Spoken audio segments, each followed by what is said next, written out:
예, 저도 시흥 시민입니다. 그래서 시흥에 살고 있는데 또 시흥에서 강의를 하게 돼가지고 감회가 좀 있긴 합니다. 예. 제 이름을 먼저 소개하고 간단하게 제 소개를 한 다음에 강의를 좀 하도록 하겠습니다. 예, 저는 그 이명원이라고 하고요. 어, 이명원이라고 합니다. 그 지금은 경희대학교 후마니타스 칼리지라고 하는 그 데서 일하고 있습니다. 그리고 원래 제 전공은 이제 국문학입니다. 그래서 문학을 전공해서 대학에서 이제 문학하고 이제 뭐 시민교육 뭐 이런 그 강의를 진행하고 있는데요. 뭐 문학에 대해서는 뭐 여기 앉아 계신 분들도 뭐 이렇게 초중등 교육, 뭐 대학 교육, 뭐 이런 과정 속에서 이제 작품들을 아마 읽어 보셨으리라고 생각이 되고요. 뭐 시민 교육이라고 하는 거는 경희대학에만 이제 존재하는 그 강좌인데 그것은 민주주의와 관련된 이제 그 이론하고 학생들의 그 실천 탐구 뭐 이런 것들을 갖다 이제 강의를 하고 있습니다. 오늘 제가 이제 그 강의를 좀 하려고 하는 부분들은 제목을 보면은 뭐 상처를 위한 이야기 뭐 이렇게 돼 있는데요. 상처를 위한 이야기. 오늘은 이제 한 작가를 중심으로 해가지고 고통의 시대를 한 작가가 이제 글쓰기를 통해서 어떤 방식으로 이제 극복을 해 나갔는지 뭐 이런 내용에 대해서 주로 이제 말씀을 드리려고 합니다. 사실 뭐 기존에 이제 미국 같은 경우가 초강대국으로 이제 군림하고 있었는데 이제 90년대 이후로 개혁 개방 이후로 굉장히 이제 그 중국의 뭐 국력이랄지 또 경제 성장의 이제 속도랄지 뭐 이런 것들이 이제 가파르게 그 전개되고 있는데 그 많은 이제 중국인들이 한 명의 이제 작가를 그 꼽아봐라라고 한다면은 이 루신 중국말로는 이제 루신이고 우리말로는 이제 노신이라고 하는 이 작가에 대해서 이야기를 그 많이 하고 있습니다. 뭐 그런 이유는 노신이 뭐 한국으로 치자면 아마 그 한국 근대문학 혹은 뭐 신문학 혹은 뭐 현대문학 뭐 표현은 달리 하겠습니다만 새로운 전통적인 문학이 아니고 새로운 이제 그 근대화된 문학을 최초로 이제 중국에서 그 시작했던 그 사람이라고 볼 수 있고 또 중국인들이 이제 처했던 그러니까 중세에서 이제 근대로 넘어오는 그 과정 속에서 대체적으로 보면 이제 아편 전쟁 이후에 중국이라고 하는 나라는 사실은 뭐 영국과의 이제 전쟁 과정에서 패배하면서 이후에는 계속 내리막길을 걷거든요. 그래서 1945년 뭐 48년 이 시기까지 중국이라고 하는 나라를 보면은 그 전란이 정말 끊이지 않았던 그런 이제 역사적 상황이었고 그런 역사적 상황 속에서 그러니까 혼동기죠. 대단한 이제 격동기고 대단한 이제 혼란기인데 그 혼란기 속에서 중국적 가치와 또 중국 민중들 평범한 중국의 이제 보통 사람들이 가지고 있는 그 힘에 대해서 이야기했던 작가가 요 노신이라고 하는 작가입니다. 근데 이제 이 작가는 뭐 사실 그 한국에도 그 책들이 많이 출간이 돼 있어요. 그래서 제가 갖고 있는 책은 뭐 루신 소설 전집 이런 책인데 뭐 소설도 이제 단편 소설이기 때문에 뭐 읽기에 그렇게 어렵지가 않습니다. 그리고 이제 이 시기에 중국 문학 같은 경우는 뭐 당시에 이제 뭐 조선 문학이나 뭐 이것과 비교해 볼 때도 굉장히 이제 유사한 그 성격을 그 가지고 있어 가지고 그 당시에 이제 한국 문학하고 중국 문학을 이제 비교해 가면서 읽는 데에 뭐 무리가 없는 그런 작가입니다. 뭐 노신이라고 하는 작가는 뭐 이렇게 소설도 뭐 소설 활동도 열심히 했었는데 또 한편에서 보면은 이제 그 수필가, 산문가, 에세이스트로서도 굉장히 그 좋은 산문들을 그 많이 그 썼습니다. 그래서 소설이 읽기 어렵다고 생각된다면은 뭐 노신의 이제 산문 같은 경우를 좀 서점이나 도서관이나 이런 데서 찾아 읽으시면은 아마 큰 그 도움이 되지 않을까 뭐 이런 생각이 들고요.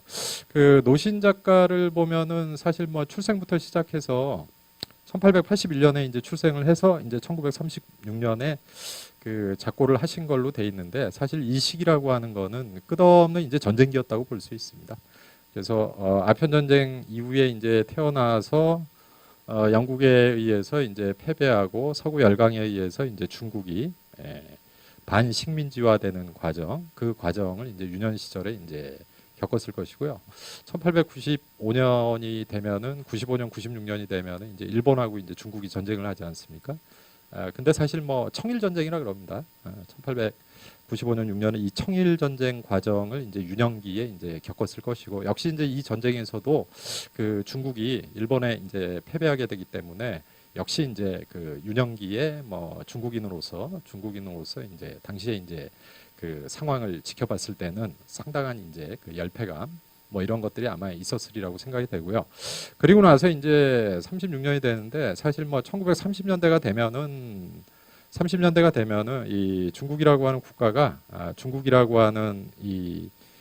국가가 사실은 뭐 이렇게 국민당과 공산당 사이에서의 이제 내전이 계속 지속되는 한편으로 1931년부터는 또 이제 그 일본의 그 침략에 의해서 동북 지역이라 그러죠. 그러니까 우리가 이제 일반적으로 이제 만주라고 하는 지역이 사실은 그 일본 통치 체제 아래 들어가서 이제 만주국이라고 하는 국가가 이제 성립되는 그 과정이기 때문에, 아마 이제 노신이 그 살았던 그 중국이라고 하는 나라, 그리고 그 나라 안에서의 그 노신이 이제 처해 있었던 정황은 뭐 이런 표현이 이제 가능할 것 같은데, 뭐 민족적 굴욕감, 또 한편에서 보면은 개인사적인 고통이 이제 여러 형태로 이제 그 다가왔던 그런 시대였다고 볼 수 있습니다.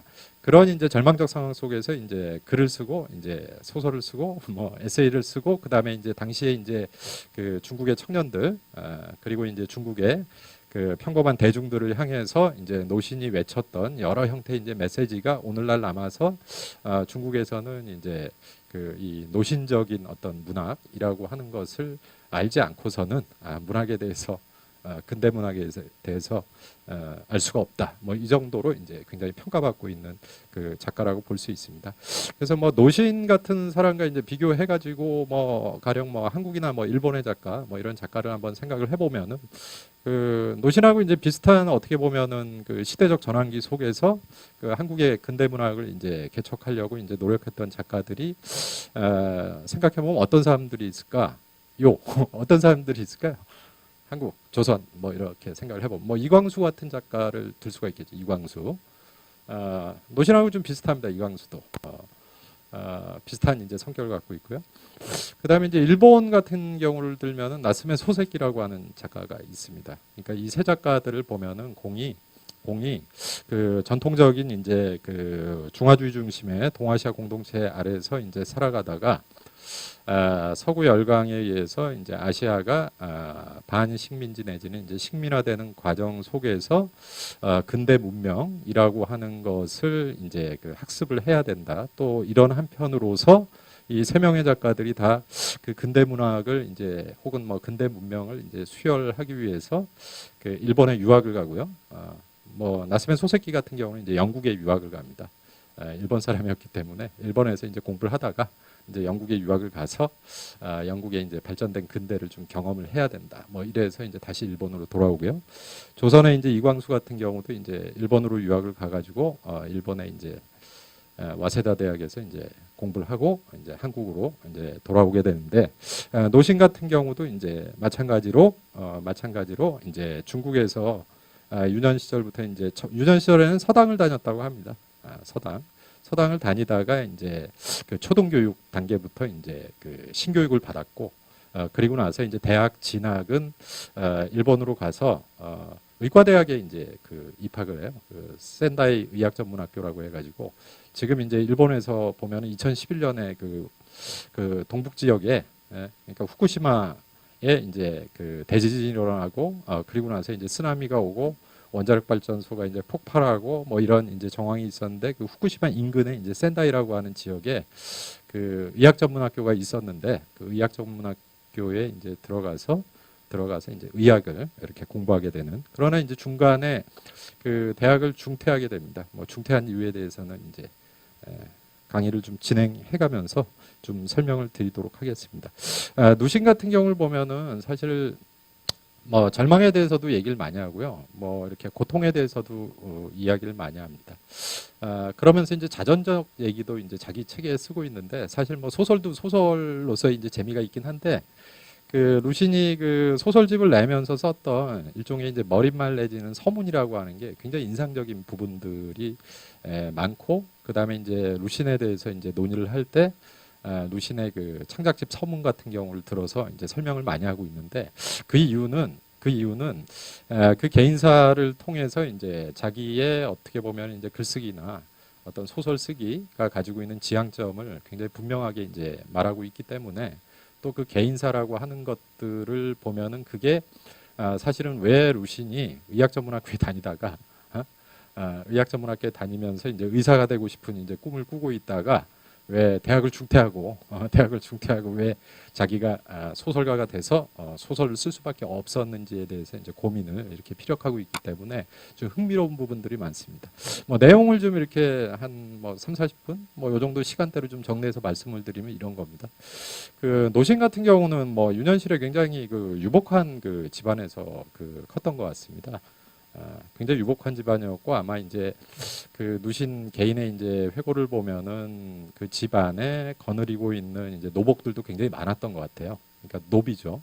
노비들도 굉장히 많고 그 다음에 대토지를 소유하고 있는 이제 그 지주 가문의 자식이었기 때문에 유년 시절에는 이제 비유적으로 얘기하면은 그 방에서 저 방으로 이제 건너갈 때 땅을 밟아본 기억이 별로 없을 정도로 왜냐하면은 이제 그 이 방에서 저 방으로 이제 건너가려 그러면은 그 하인들이 등을 대고 그 등을 밟고 이제 그 건너갈 정도로 굉장히 이제 유복한 그 집안에서 컸다고 합니다.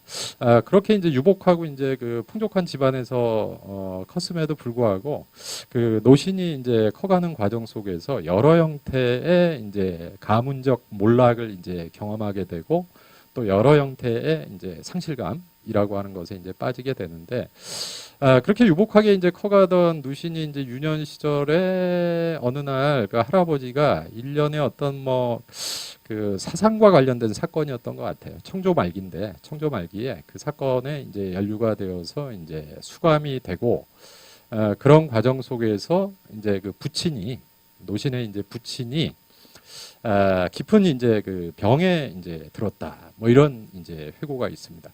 근데 문제는 이제 청조 말기에 그 상황 속에서의 그 한의학이라고 하는 것이 여기 혹시 그 한의사 선생님 혹시 있나요? 한의사? 한의학 그쪽에서 일하고 계신 분? 예, 없으니까 다행이네요. 한의에 대해서 좀 비판을 해야 되는데 그러니까 누신 말기에 그 중국 청조 당시에 이제 그 한의라고 하는 게 당시 이제 뭐 대부분의 사람들은 양의학이 들어오지 않았기 때문에 어쩔 수 없이 이제 치유의 수단으로서 이제 마을 한약방에 가서 이제 약재를 구하고 그다음에 이제 한의사의 이제 진단에 따라서 이제 치유를 그 했어야 되는데 문제는 그 아버지의 병명을 알 수가 없었다는 거예요, 의사가. 그래서 뭐 지금 같으면은 뭐 병원에 가서 이제 종합 검진도 받고 그다음 피도 좀 이렇게 혈액도 그 검사를 해보고 소변 검사도 해보고 엑스레이도 찍고 등등 뭐 여러 가지 수단을 통해 가지고 병명이 정확히 무엇인지 그다음에 어떤 방식으로 치료를 해야 될 것인지 필요한 약제는 무엇인지 음식 관리는 어떻게 해야 될지 뭐 등등에 대해서 이제 체계적으로 그 알 수가 있을 텐데 그 누신 당대나 뭐 가령 뭐 이제 조선 그 구한말 같은 경우에 이제 그 한의학이 가지고 있는 성격은 그 체계적인 성격이 아니고 물론 뭐 명의도 이제 곳곳에 있었겠습니다만 누신이 이제 큰 돈을 들여서 이제 어떻게 보면 이제 방문을 했던 그 한의사들 같은 경우는 다소는 좀 사기꾼적 기질이 좀 농후한 사람도 있는 것이어서 그 아버지가 이제 와병 중에 이제 들어서 이제 일어나지를 못하니까 그 어머님이 그 아버님의 이제 그 어떻게 보면은 이제 그 치료를 위해 가지고 용하다는 이제 한의사를 이제 찾아가지고 돌아다니면서 증상에 대해서 얘기하고 좀 이렇게 먹고 나서 좀 일어날 수 있는 그 약이 있다면 어떤 게 있겠느냐라고 이제 항상 병원을 이제 전전을 했었는데 그럴 때마다 한의사들이 거액의 돈을 요구하고 그 다음에 이제 이 병은 보통의 이제 약재로서는 그 고칠 수 없는 병이기 때문에 당신들이 아무리 큰 돈을 들여서라도 이 약재를 찾아가지고 나한테 와야 된다. 그러면은 내가 그 약재를 가지고 조제를 해가지고 줄 테니까 그걸 다려서 네 아버지를 먹여라. 당신의 남편을 먹이게 된다면은 아마 벌떡 일어나게 될 것이다. 이런 식으로 이제 현혹을 한 겁니다. 그런 과정 속에서 이제 사실 그 집안의 재산이 엄청난 이제 대지주였는데 가장은 이제 들어눕고 또 그런 과정에서 이제 치료비로 이제 나가는 돈을 이제 감당하려다 보니까 땅도 팔고 그다음에 집안의 이제 재산들도 이제 슬금슬금 이제 팔기 시작했는데 기록을 보면은 그 약재가 되게 이상한 약재였던 것 같아요. 보시면 웃으실 것 같은데 이렇게 고백을 하고 있어요. 약을 처방해준 그 의원 한의사는 아주 유명한 분이었는데 그래서 그런지 몰라도 그 보조약도 아주 기이한 것들을 그 요구했다. 어떤 거냐면은 한겨울에 갈대뿌리 여기까지는 이제 구할 수 있을 것 같습니다. 근데 이제 3년간 서리 맞은 사탕수수. 그러니까 수확하지 않고 그 남쪽 지방 같은 경우는 이제 더우니까 사탕수수를 키우잖아요. 근데 이 사탕수수가 3년 동안 서리를 맞아야 된다. 근데 이제 3년 동안 서리 맞은 사탕수수 구하기가 쉽지가 않겠죠. 그 다음에 다음 그 재료는 정말 구하기가 어려울 것 같아요. 교미 중인 귀뚜라미 한 쌍. 그러니까 그냥 귀뚜라미를 가져오면 안 되고요. 교미 중인 귀뚜라미 한 쌍. 뭐 이런 류로 이제 그 재료를 갖다가 그 약재를 갖다가 이제 그 한의사가 이제 요구를 하는데 또 그것을 갖다가 이제 누신 집에서 이제 구해가지고 한의사에게 이제 전달을 해야 되는데 구하기도 어렵고, 뭐 요구한다, 뭐 가령 예를 들어서 교미 중에 귀뚜라미 이런 거 이제 구하기도 어렵고, 해서 이제 이런 방식으로 이제 약을 사다가 그 아버님 치료를 그 하려고 하는데 차도가 없는 겁니다. 차도가 없어요. 그래서 이제 수년간을 아버지를 치료하러 중국 안에 존재하는 이름 모를 약재를 찾아서 헤매는 통에 그야말로 이제 집안의 그 재산이 완전히 어떻게 보면 이제 사라지게 되는 공기중으로 사라지게 되는 이런 이제 그 상황에 이제 직면하게 됐다는 겁니다. 아마 이제 그 노신 같은 경우가 7살, 8살 때 이제 이런 체험을 했던 것 같아요. 근데 이 도련님이 그런 과정 속에서 이제 재산을 팔다 이제 나중에는 어떻게 되냐면은 전당포를 드나들게 됩니다. 그러니까 아버지 약을 구해야 되기 때문에 이제 꼬맹이가 아마 어머니가 시킨 것 같아요. 노신이 장남이니까 네가 이제 요걸 팔아야 약값을 벌 수가 있으니까 좀 전당포에 가가지고 이걸 맡기고 돈을 좀 얼마간 얻어와라. 그래서 이제 어린 노신이 맨날 이제 전당포에 가서 물건을 맡기고 이제 돈을 갖다가 이제 빌려오는데 그때 이제 체험에 대해서 굉장히 이제 아프게 이렇게 고백을 하고 있어요. 그래서 전당포 같은 경우를 보면은 지금은 이제 전당포가 별로 없는데 저도 어릴 때 전당포를 좀 이렇게 왔다 갔다 해봤거든요. 심부름으로 저도 맡기려고 가봤는데 이제 보면은 이제 꼬맹이가 이렇게 서 있으면은 전당포의 탁자는 굉장히 높죠.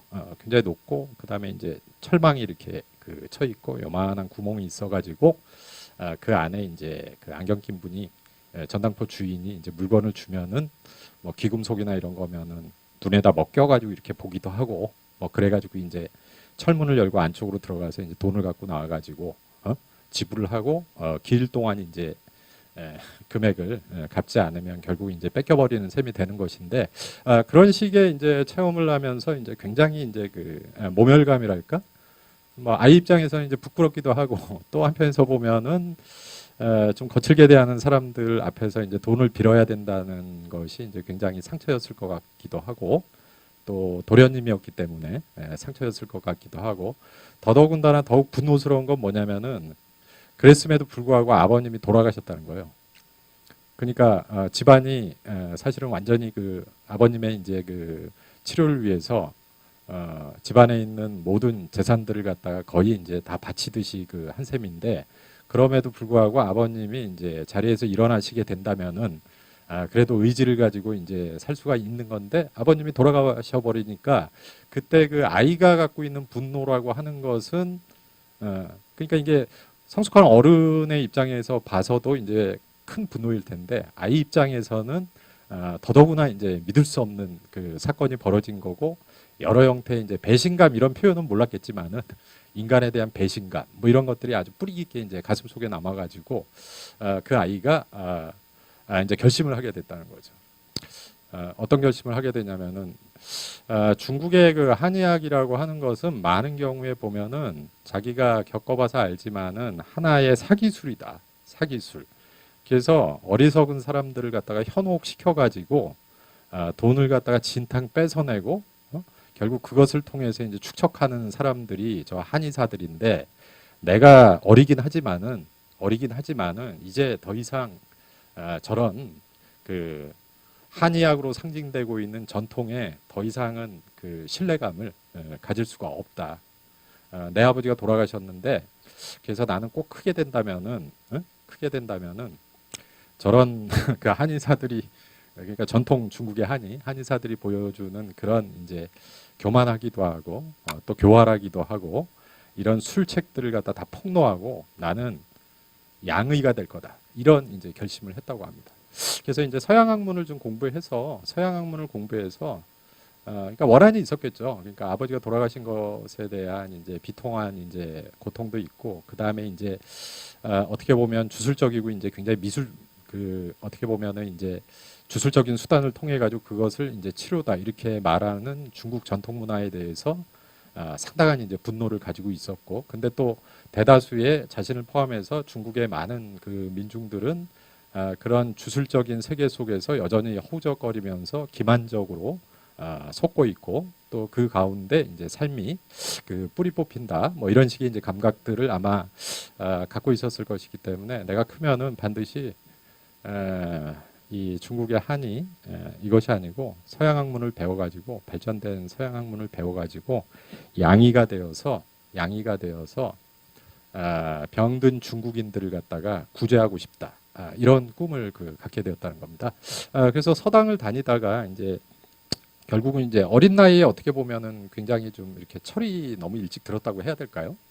철이 너무 일찍 들어도 사실 안 된다고 생각하는데 너무 일찍 들면 표정이 우울해지잖아요. 세상에 대한 뭐 여러 형태의 이제 고민도 하게 되고 철이 너무 일찍 들었던 나머지 이제 누신이 어머니한테 얘기를 했대요. 그 어머니 저는 더 이상 아버지나 뭐 할아버지가 저에게 했던 얘기는 서당에 가서 서서상경을 배워가지고 과거에 나가서 과거에 급제해서 사대부가 되라 이렇게 말씀을 하셨는데 제가 보니까 저 한의학으로 상징되는 세계 그 다음에 한학으로 상징되는 세계로서는 변화하는 세계에 대응해 가기가 너무 어렵다고 생각이 됩니다. 그러니 제가 공부를 하고 싶은데 그 서당 한학을 공부하는 데가 아니고 그 양학을 좀 공부하는 신식학교에 좀 보내달라라고 이제 어머니한테 이제 얘기를 한 거예요. 근데 이제 신식학교라고 하는 게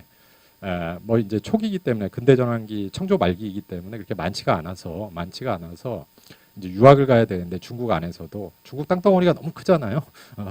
땅덩어리가 너무 큰데 이제 유학을 가야 되는데 집안에 이제 뭐 아버님 치료를 이제 하느라고 집안 재산은 거의 없고 그래서 이제 첫 달 이제 수업료 정도만 첫 학기 수업료 정도만 좀 달라 그러면은 어떻게 해서든지 뭐 하숙비랄지 뭐 나머지 학비랄지 이런 것들은 자기가 벌어서 그 공부를 하겠다 해서 이제 엄마한테 이제 그 첫 등록금을 이제 받아가지고 이제 도시로 떠나는 거죠. 도시로 떠나서 이제 그 신식학교에 그 입학을 하고 거기서 이제 공부를 하게 됩니다. 근데 처음에 이제 신식학교가 한국도 마찬가지고 이제 뭐 중국도 마찬가지인데 신식학교가 처음에 들어왔을 때는 그 부모들이 그 신식학교에 보내는 것에 대해서 근대적 신식학교에 보내는 것에 대해서 굉장히 부정적인 그 생각을 갖고 있었다고 합니다. 거기에는 뭐 여러 가지 원인들이 있겠죠. 일단은 부모 세대들은 그 과거에도 그랬듯이 뭐 중국이나 조선의 그 교육제도라든가 입신 출세 경로라고 하는 것이 전통적으로 이제 서당을 나오고 한학을 공부하고 또 과거 시험을 보고 그 과정을 통해서 문인 관료가 되고 이런 이제 경로가 확고하게 앞으로도 이제 계속될 것이다라는 이제 믿음이 있었기 때문에 신식학교에 진학하는 그 학생들을 보면은 최초에 이제 학교가 이렇게 만들어졌을 때 신식학교에 가는 학생들 보면은 사실은 뭐 이렇게 뭐 고아들이 간다거나 또 여학생들 같은 경우는 이제 그 기생들이 간다거나 뭐 초기에는 상당히 이제 그 신식학교에 대한 근대식 학교에 대한 그 불신감들이 커서 대체적으로 보면 이제 양반 사대부 가문에서는 신식학교에 안 보내고 중인 계층 이하의 어떻게 보면은 이제 앞으로는 이제 상승할 계층들이 이제 신식학교에 들어가기 시작했는데 노신 같은 경우는 이제 가문이 이제 한국식으로 하면은 이제 사대부 가문이기 때문에 양반 가문이기 때문에 이제 부모님이 어머님이 또 게다가 이제 장남이기 때문에 그래서 이제 어머니 입장에서는 한학을 배워서 과거 시험을 보고 그래가지고 이제 입신 출세를 해서 관료가 되어서 청나라의 관료가 되어서 가문 쓰러진 가문을 이제 노신이 일으켜 세워 주기를 원했는데 노신이 갑자기 더 이상 뭐 한학을 배우고 싶지도 않고 그 다음에 이제 뭐 관료가 되고 싶지도 않고 그냥 양학을 공부하고 싶다. 당시로서는 어떤 확신도 없는 새로운 교육 체제인데 양학을 배우고 싶다. 그리고 집을 떠나겠다. 이런 선언을 하니까 이제 노신을 잡고 펑펑 울었다고 합니다. 펑펑 울었다. 너라도 남아가지고 장남인데 아버님도 돌아가시고 좀 공부를 해가지고 과거에 나가야지. 과거고 뭐고 필요 없다 그러고 정체불명의 이제 양학을 배운다고 집을 나가고 도시로 가겠다고 하니 이 어미는 도대체 어떻게 산단 말이냐라고 이제 통곡을 하면서 이제 그러나 또 장남이 공부를 한다는데 뭐 네 소망이 그렇다고 하는데 잡을 수는 없고 해서 이제 등록금을 이제 주고 이제 보냈어요. 그래서 이제 노신은 이제 양학을 공부하기 시작합니다. 양학을 공부하는 과정 속에서도 보면은 뭐 사실은 이제 그때 당시를 보면은 이제 청조 말기가 되기 때문에 청나라 말기이고 1910년대가 되면은 이제 그 청조 타도를 내세우고 1911년에 순원이라고 하는 사람이 신해혁명을 일으켜가지고 청나라 국가를 패하고 이제 한족들의 국가를 만들어야 된다 해서 이제 중화민국 건국을 이제 선포하게 되는데 노신이 사실 이제 그 공부를 하기 시작했던 때가 중등교육을 마치고 고등교육을 받게 되는 그 시점 때가 이제 바로 이제 그러한 이제 혼란기였기 때문에 뭐 지나서 이제 생각을 해본다면은 노신이 그 시대 변화를 정확히 읽기는 분명히 이제 읽었던 것 같습니다. 그리고 나서 이제 노신은 어떤 결심을 하게 되냐면은 소년 시절의 꿈인 이제 의사가 되기 위해서 이제 의학을 이제 공부해야 되는데 당시로서는 뭐 중국에 의학 전문 학교가 없기 때문에 결국은 이제 1868년에 가장 먼저 아시아에서 이제 그 근대화를 시작한 일본으로 유학을 가야겠다 생각하고 이제 일본으로 가게 됩니다. 그래서 도쿄에 들렸다가 이제 친구 유학생들을 이제 만나가지고 우리가 여기서 공부를 해가지고 공부를 해서 다시 이제 중국으로 돌아가서 신중국을 건설하자 뭐 이렇게 다짐을 하게 되는데 대부분의 이제 노신의 친구들 같은 경우는 사실은 뭐 어떤 그 전공을 갖고 있었냐면은 뭐 정치학이랄지 뭐 공학이랄지 의학이랄지 뭐 이런 것들을 하고 있었고 노신 자신도 좀 이렇게 실무적인 좀 실용적인 그런 학문을 배워서 중국의 이제 국가 건설에 이제 기여를 하겠다. 아마 이제 이런 생각 때문에 그 의학을 이제 전공하기 위해서 이제 센다이의 의학 전문 학교로 갔던 것 같은데 처음에 이제 대학에 입학했을 때 그 의학 전문 학교에서는 사실 뭐 조선이랄지 뭐 중국이랄지 여기서 온 그 유학생이 없었다고 합니다. 근데 이제 노신이 최초로 중국 학생으로서 이제 센다이 의학 전문학교 입학하고 그래서 동급생들이 한 30여 명 정도 됐었는데 그 30여 명 중에 이제 학생 중에 다 나머지는 그 일본 학생들이고 단 한 명이 이제 중국 학생이었는데 그 단 한 명이 중국 학생이었음에도 불구하고 뭐 초기에는 그 강의에 대해서 굉장히 이제 박진감 있는 흥미도 느끼고 그 다음에 이제 그 일본 학생들 역시도 뭐 노신 같은 이제 중국 학생에 대해서 뭐 그렇게 이제 뭐 중국인이다는 식의 어떤 민족적인 뭐 차별이랄지 혹은 뭐 경멸이랄지 뭐 이런 류의 이제 감정은 보여주지 않았다고 하고 그 다음에 이제 노신이 나중에 이제 고백하고 있는 책들을 보면은 그 의학 전문학교 교수 중에 한 사람은 노신이 이제 처음에 유학을 가가지고 일본어를 잘 모르기 때문에 이 친구가 이제 수업을 들으면서 일본어를 잘 알아듣는지 그 다음에 이제 자기가 강의하고 있는 것을 그 후지노 선생인가 이렇게 에세이를 쓴 게 있어요.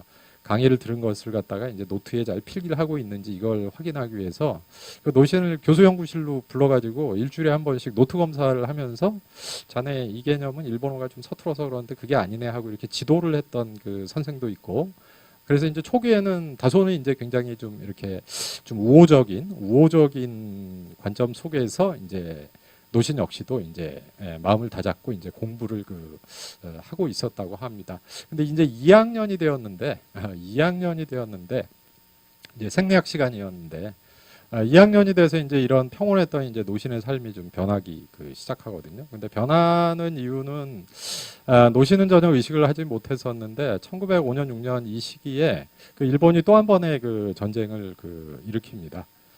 그 전쟁이라고 하는 건 이제 러시아와의 이제 전쟁이었는데요.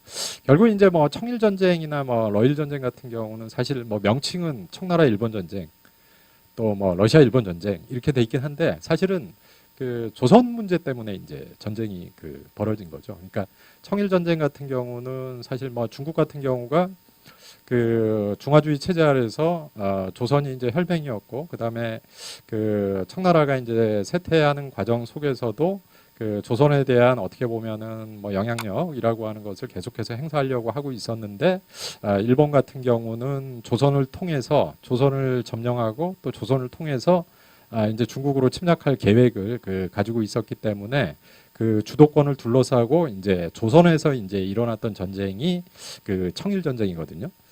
그리고 이제 러일 전쟁 같은 경우도 역시 이제 마찬가지인데 러시아 같은 경우는 1905년 단계가 되면은 사실 이제 러시아의 영토를 보시면 알겠지만은 러시아가 이제 모스크바 이쪽은 저쪽 유럽 저쪽에 붙어 있고 그다음에 이제 동북 지역에 보면은 북쪽에 보면은 이제 블라디보스톡이라고 하는 곳이 있는데 거기가 이제 항구란 말이에요.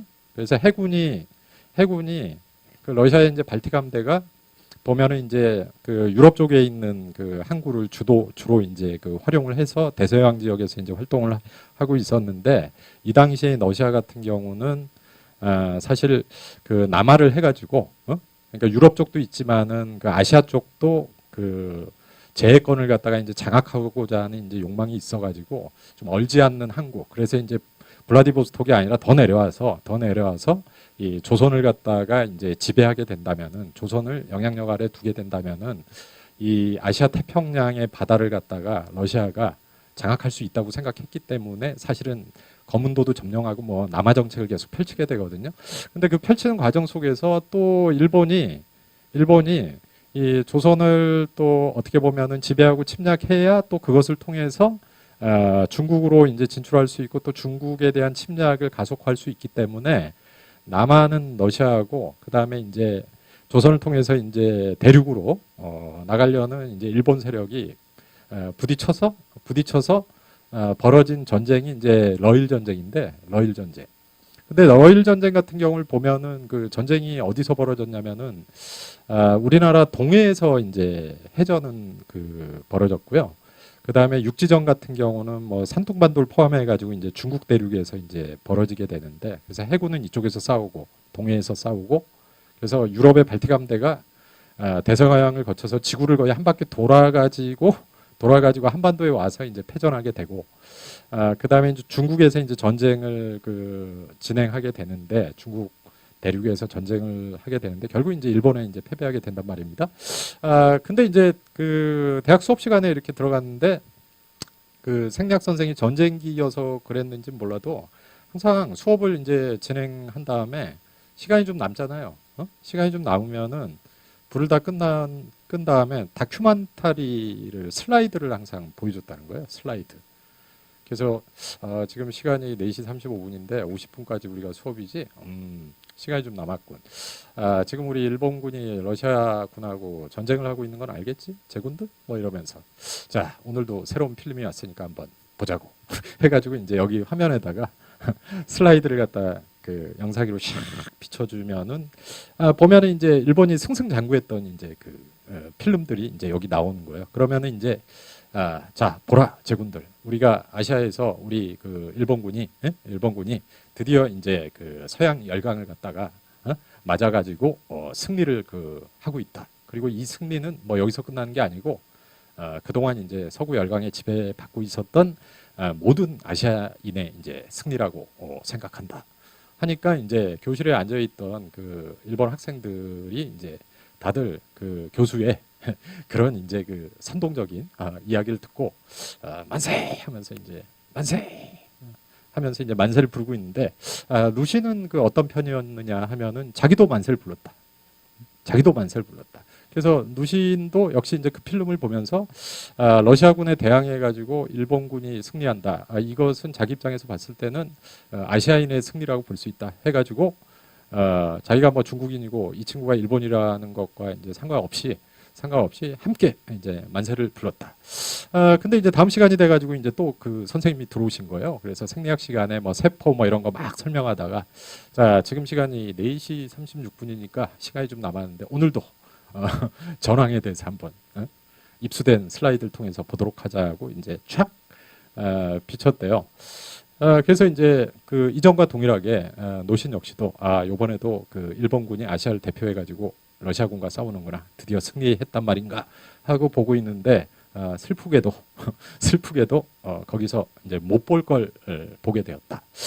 그 뭐냐면은 동포를 보게 되었다는 겁니다. 보다가 어딘지 모르게 낯익은 사람들이 화면에 비추기 시작했다. 낯익은 사람들이 화면에 비추기 시작했는데 그 장면을 뭐 어떤 장면이냐면 한 사람이 이렇게 무릎을 꿇고 그림을 잘 못 그려가지고 죄송합니다만 이렇게 한 사람이 이렇게 무릎을 꿇고 고개를 이렇게 내밀고 있고 그 옆에는 긴 칼을 들고 있는 일본군이 이제 죽이려고 자세를 취하고 있고 근데 그 주변에 보면은 체격이 아주 건장한 사내들이 사람이 죽으면 어떻게 되는 건가 하면서 구경하고 있는데 그 표정을 보면은 멍한 눈빛으로 그 참수당하고 있는 장면을 보고 있는데 그걸 보니까 그 사람들은 누구냐? 동포였다. 그러니까 슬픈 동포들의 모습이 슬라이드에 이렇게 비치게 되고 이제 교수가 이제 설명을 하는 거야. 교수가 제군들 이 장면을 잘 봐라. 이렇게 하면서 지금 중국 대륙에서 러시아와 우리 일본군이 전쟁을 하고 있는데 지금 참수당하고 있는 이 사람은 중국인이다. 중국인. 이 중국인은 러일 전쟁 과정에서 러시아군의 스파이로서 그 활동을 하다가 우리 일본군에 이제 체포되어서 지금 이제 참수 당하려고 하는 그런 그 장면인데 이런 류의 이제 얘기를 하기 시작하면서 이제 깊은 침묵 속에 빠지게 되는 거예요. 노신이. 그러니까 지금까지는 이제 러일 전쟁 과정에서 뭐 일본이 아시아를 대표한다. 이런 이제 일본 측의 이제 어떻게 보면은 그 뭐 선전이죠.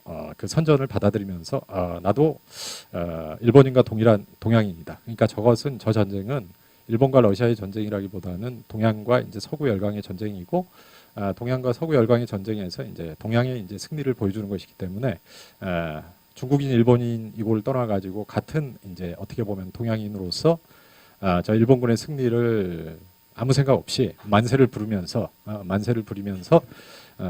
동의를 하고 있었는데 거기에 이제 슬프게도 이 동포들의 모습이 나오고 또 죽어가는 동포 또 그것을 이제 멍한 눈빛으로 멍청한 표정으로 구경하고 있는 건장한 동포들을 보니까 이 마음 속에서 설명할 수 없는 분노, 설명할 수 없는 그 절망감, 그리고 저 멍청해 보이는 민중들에 대한 분노 이런 것들이 아주 복합 감정을 불러일으키면서 수치심을 이제 그 느끼게 이제 되었다는 거예요. 수치심. 엄청난 이제 그 수치심을 느끼고 그때부터는 멍해져 가지고 사실 그 자리에 앉아 있는데 땀이 막 비질비질 나고 그 다음에 이제 동료 학생들은 옆에서 만세를 부리고 있는데 도저히 그 전 시간처럼 같이 이제 만세를 부를 수 있는 그 상황도 아니고 그래서도 안 되고 뭐 이런 그 수치심에 이제 떨게 되면서 지금까지 나는 내가 누구인지에 대해서 사실 아무런 생각 없이 결국은 바보스럽게 만세를 부르고 있었다. 그리고 이제 저 영상에 비치고 있는 저 건장한 중국인들을 보면은 그 왜소하잖아요. 그 당시에 뭐 일본, 중국, 한국 이렇게 보면은 한국이나 중국 같은 경우는 이제 체격이 큰데 체격이 큰데 이제 일본 같은 경우는 이제 일본인들 같은 경우는 체격이 좀 왜소해서 사실 그 체격상의 신체상의 좀 차이가 나는데 누신이 이제 절망했던 부분은 뭐냐면은 저렇게 건장한 중국인들이 저렇게 건장한 중국인들이 동포들이 죽어가는데 팔짱을 끼고 멍청한 표정으로 저 장면을 바라보고 있다는 거. 그러면은 저 건장함이라고 하는 게 도대체가 이런 상황 앞에서 무슨 의미가 있느냐? 사실은 병들어 있는 거는 저 사람들의 몸이 아니고 사실은 그 정신이 아니냐. 이런 이제 생각을 하게 되었다는 거죠. 그래서 수치심을 느끼고 나서 이제 결심을 합니다. 어떤 결심을 하게 되냐면은 지금까지 나는 뭐 유년 시절부터 뭐 지금 의학 전문학교에 다니는 지금까지 공부를 열심히 해가지고 의사가 되어서 병든 그 중국인들을 갖다가 이제 치유하는 게 내 학문적 그 어떻게 보면 이제 삶의 그 소명이었는데 중국인들은 사실 신체가 병들어서가 아니라 예전에 내가 생각했던 것처럼 신체가 병들어서가 아니라 사실은 정신이 병들어 있기 때문에 저 썩어 문드러진 저 정신을 갖다 치유하지 않고서는 그 중국의 미래도 없는 것이고 또 마찬가지 의미에서 나라고 하는 이 노신 자신도 사실은 가장 큰 문제가 뭐냐면은 그걸 몰랐다는 그러니까 무지몽매했다는 사실. 중국인으로서 전혀 자각하지 못하고 세계사가 이렇게 아시아가 이렇게 막 급변하고 뭐 일본의 이제 제국주의가 팽창하는 과정 속에서도 동양인이 서양인이 이런 관념 속에서 사실은 중국인으로서 이 현실을 자각하지 못했다는 것. 이것은 정말 수치스러운 일이다 하고 의학전문학교에 더 이상 그 다닐 수가 없겠다. 그리고 이제 동료들의 얼굴도 그다음에 이제 교수들의 얼굴도 더 이상 그 바라보기가 너무 어려워졌다. 이런 느낌이 들어서 이제 그 자퇴서를 이제 학교에 이제 2학년 때 이제 자퇴서를 내거든요. 자퇴서를 내니까 뭐 그 어린 동료들이야 뭐 누신이 자퇴서를 내니까 뭐 처음에는 왜 그러냐 하다가는 이내 이제 관심이 시들어 버렸는데 문제는 이제 그 일주일에 한 번씩 그 노신을 불러서 사실 뭐 자네는 중국인이고 난 뭐 이렇게 일본인이긴 하지만 어쨌든 학문이라고 하는 것은 진리를 추구하는 거니까 뭐 이러면서 이제 관심을 줬던 선생님이 부른 거예요. 노신을 교수 연구실로 불러가지고 이제 그런 얘기를 하는 거죠. 자네가 뭐 대학을 관둔다는 이야기는 들었다. 그런데 나로서는 우리 학교에 이제 최초의 그 중국 유학생이었기 때문에 자네에 대한 정말 큰 관심을 가지고 있었고 나 역시도 뭐 이번에 이제 전쟁 과정이나 혹은 지금 그 일본이 지금 가려고 하는 그 방향에 대해서 전혀 동의하고 있지 않다. 근데 자네가 이렇게 상심을 해서 학업도 마치지 않은 채 고국으로 돌아가는 것에 대해서 매우 이제 그 깊은 그 유감의 심정을 이제 피력하고 싶다. 이러면서 자네 입장에서는 어떻게 생각할지 모르겠지만은 나는 자네와 지금 여기서 헤어진다고 해도 살아가는 동안 어디선가 만날 수 있으리라고 생각을 한다.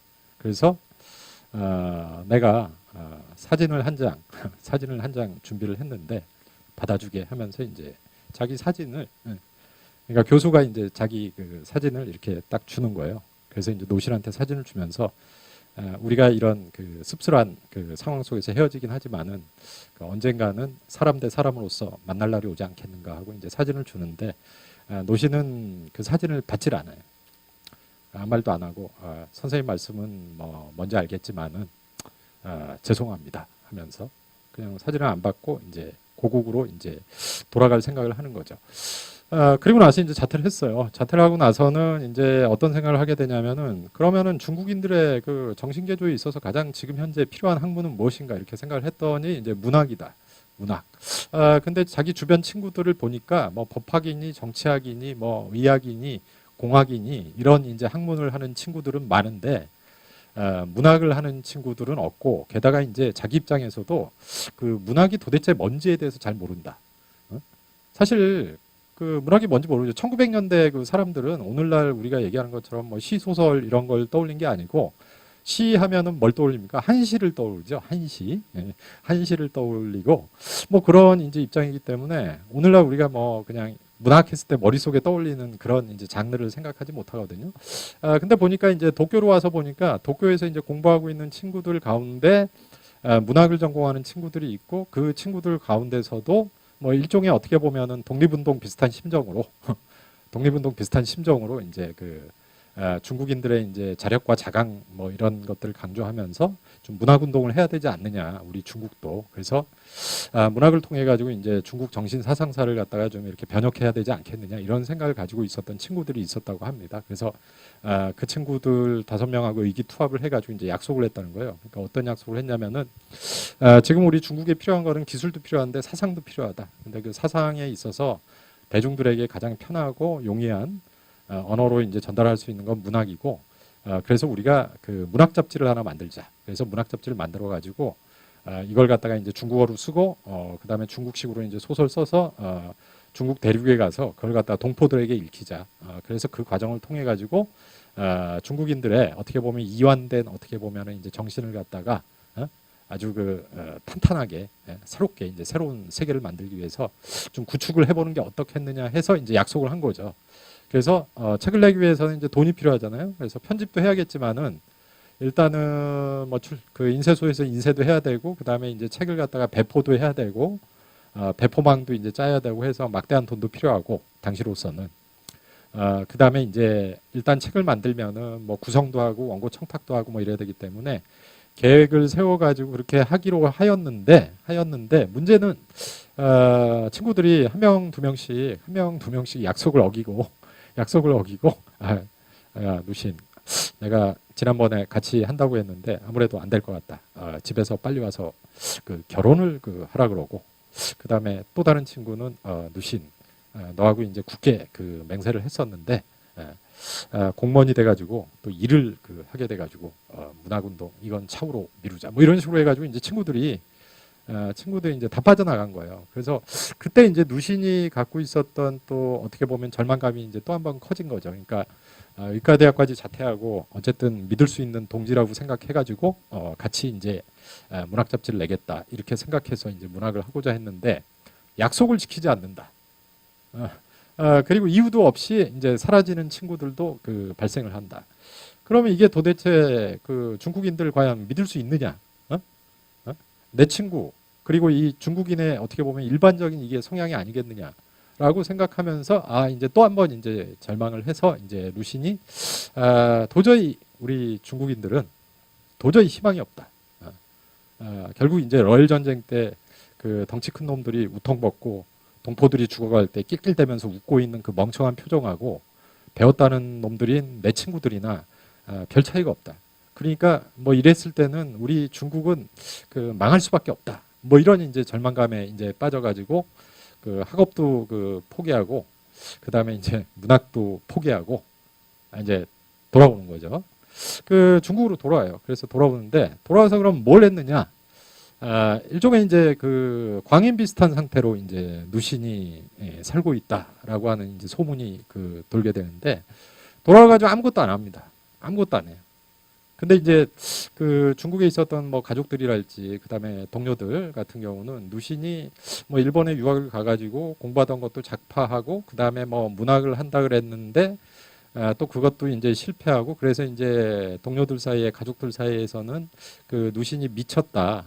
제가 일본에 가더니 완전 미친놈이 돼서 돌아왔다, 광인이 돼서 돌아왔다라고 하는 이제 소문이 이제 파다하게 그 퍼지는 셈이고 또 실제로 누신이 이제 돌아가지고 하는 행태들을 보면은 가히 그 미쳤다고 해도 과언이 아닌 행동들을 그 하고 있었는데 뭐냐면은 돌아가지고 사실 뭐 이렇게 고향으로 돌아간다거나 아니면은 뭐 어떤 일자리를 찾는다거나 뭐 이래야 될 텐데 그것도 아니고 제일 먼저 돌아가지고 한 일이 뭐냐면은 한 수년 전에 한 여자가 어떤 나무 밑에서 목을 매서 자살을 했다고 소문이 흉흉하게 돌고 또 그래서 이후에는 폐가가 되었고 밤마다 그 결과로서 이제 귀신이 나온다는 폐가 버려진 폐가에 들어가서 밤낮으로 아무 일도 안 하고 집 밖으로 나오지 않는다.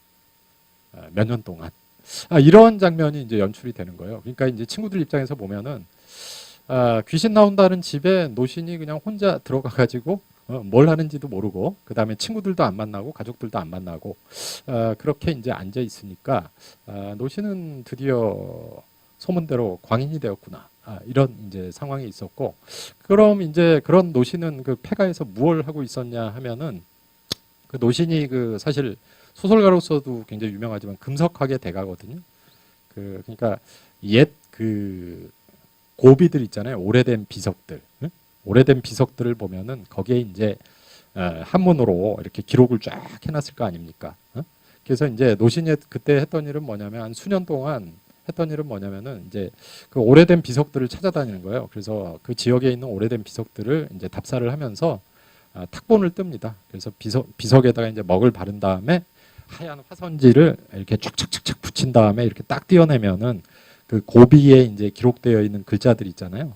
그 글자들이 이제 거기에 인쇄가 되고, 그러면 이제 노신은 저녁 때 이제 집에 와서 호롱불 딱 켜놓고 그 한지 이렇게 꺼내가지고 거기에 이제 기록된 글자를 갖다가 이제 붓으로 이제 노트에 이렇게 적고, 그 다음에 거기에다가 이제 해석을 하고 현대어로 해석을 하고, 그 다음에 이제 주석을 다는 거죠. 그러니까 이 비석은 누구누구의 송덕비인데 이 비석에 이제 어떻게 보면은 그 대상이 된 인물은 언제 살았고, 여기에서 뭐 송독하고 있는 내용들은 덕을 기리고 있는 내용들은 이런 것이다.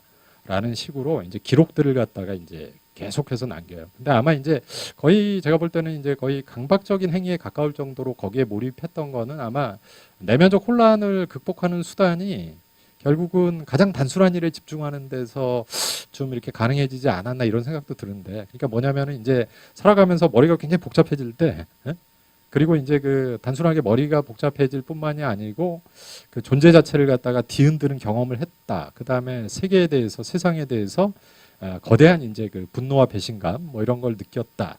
그랬을 때는 뭔가 세상과의 결연을 끊고 싶어하는 그런 심정이라고 하는 게 누구한테나 이제 일생에 몇 번씩은 오는데, 그때 이제 누신이 몰두할 대상을 찾은 게 아마 이런 그 금성문들을 갖다가 이제 찾아다니면서 그걸 베끼고 또 그걸 기록하고 이제 번역하고 이런 작업이 노신으로서는 아마 이제 최선의 작업이었던 것 같고, 그런 과정을 통해서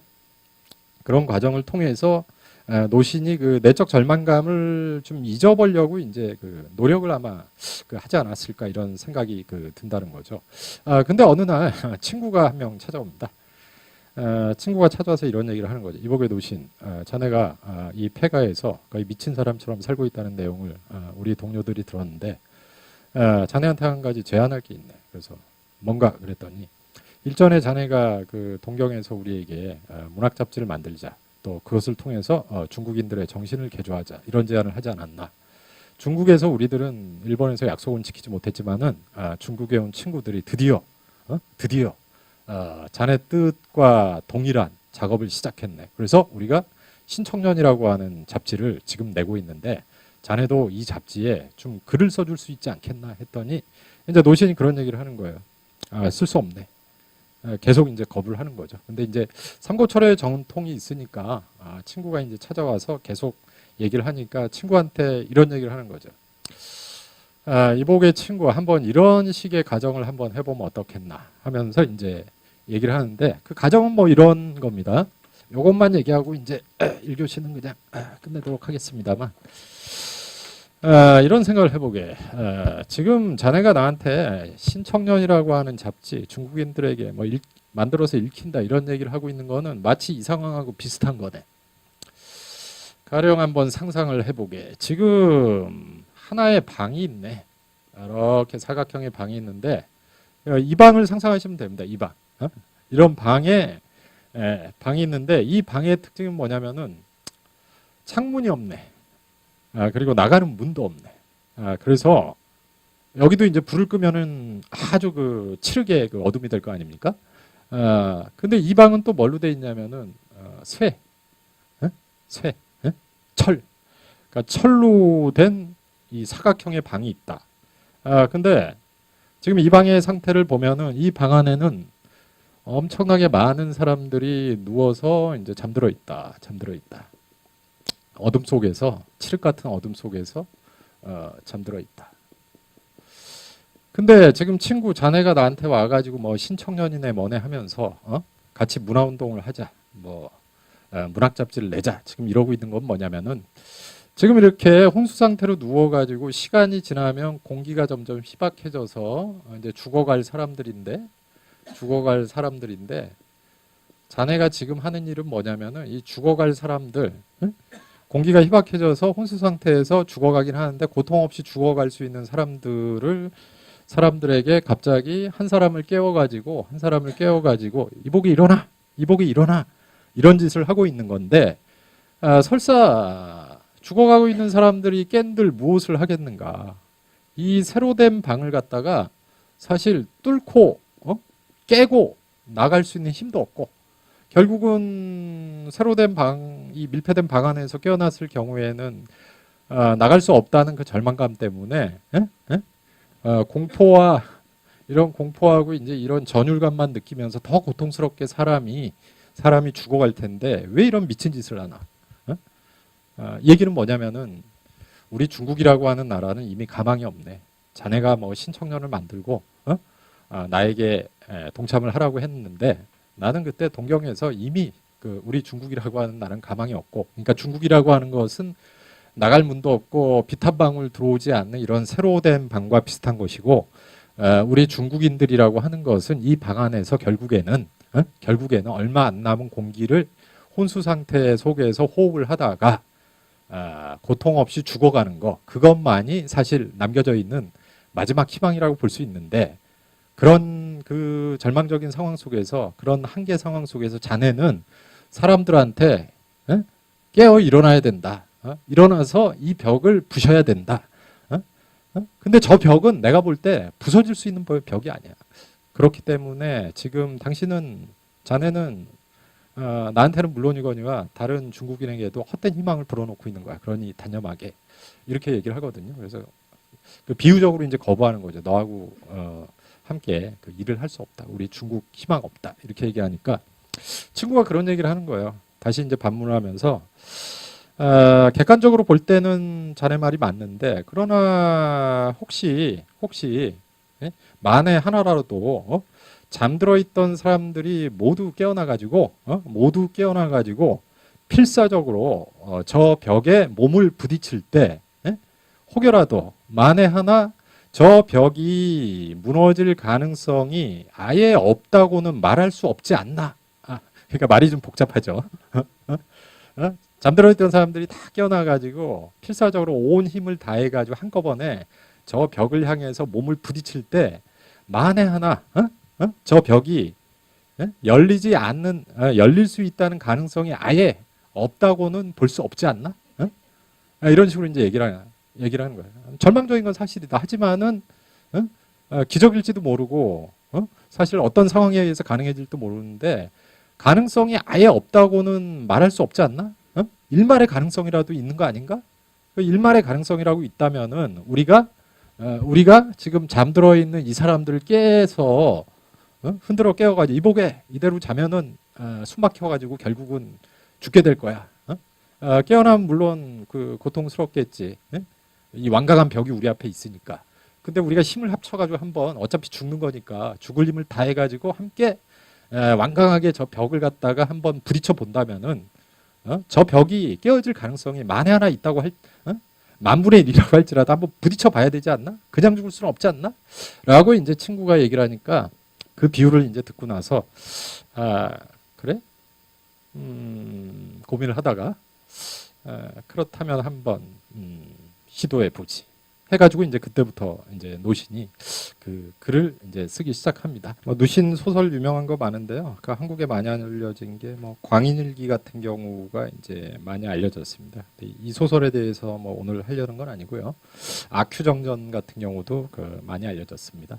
뭐 광인일기 같은 경우는 뭐 내용은 어떤 거냐면은 한 미치광이가 있는데 광인이 있는데 그 당시에 이제 아마 그 중국의 무지몽매성을 이제 누신이 굉장히 규탄을 많이 했던 것 같아요, 소설을 통해서. 근데 소문이 이제 그 약 처방이 뭐냐면은 피만두를 먹어야지 그 광증이 날 수 있다는 거예요. 근데 피만두라고 하는 게 뭐냐면은 방금 전에 죽은 자의 그 따뜻한 피를 갖다가 만두에 푹 적셔가지고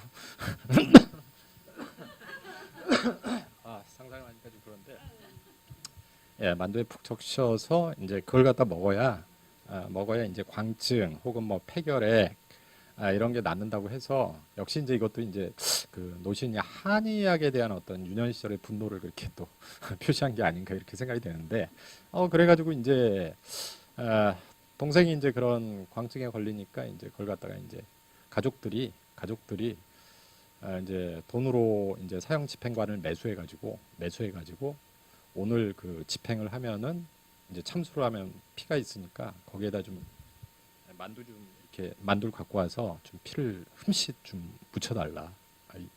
이게 사람을 살리려면 굉장히 필요한 일이다. 그러니까 이게 뭐냐면 피만두를 얻으려면 또 사람이 죽어야 돼요. 사람을 살리기 위해서 사람을 죽이고 거기에 피에 적셔서 그걸 갖다 그냥 주면은 붉은 피가 뚝뚝 떨어지기 때문에 아니까 그걸 갖다 이제 삶으면 시커매지거든요.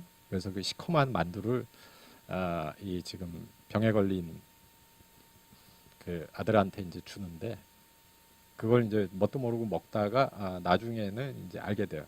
이게 피만두였구나. 그러면서 이 그 피만두를 먹던 이게 어떤 죽은 자의 피만두라는 사실을 알고 나서 이제 막 절규를 하는데 광인일기에서 그 절규의 내용은 뭐냐면은 중국인들은 흡혈귀들이다. 흡혈귀.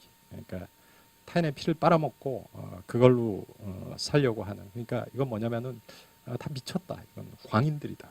우리 중국인들은 뭐 이런 식으로 이제 절규하는 그런 소설이에요. 뭐 이런 소설 굉장히 이제 한국에도 광인일기라고 해서 굉장히 유명합니다. 그래서 광인이 그날에 이제 일기를 쓴 건데 그 미친 사람이 이제 일기를 써서 남겨놓은 그 일기체로 되어 있는 소설이고요. 그다음에 한국에 또 유명한 게 그 아큐정전이라고 하는 게 한국에 많이 알려져 있죠. 그 아큐정전. 그래서 아큐정전. 그러니까 정전은 이제 일종의 전기입니다. 전기. 예. 그러니까 아큐는 뭐냐면 이제 이름인데 이름.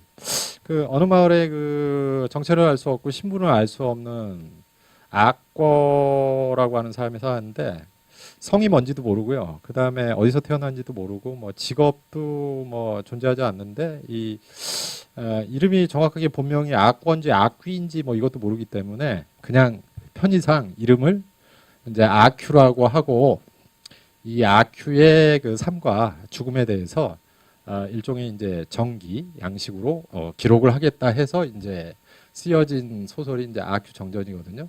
근데 이 아큐인데 저는 이제 이걸 어떻게 생각하냐면 이거는 그 알 수 없는 퀘스천 그러니까 알 수 없다. 알 수 없는 어떤 인물에 대한 좀 전기가 아니겠느냐 이런 류로 이제 생각을 하는데 이 아큐라고 하는 인물은 그 중국에서 어떻게 보면은 중국의 대표적인 민중 표상으로서 이제 아큐형 인물이라는 표현들을 많이 씁니다. 그러니까 중국 민중을 어떻게 상징할 거냐?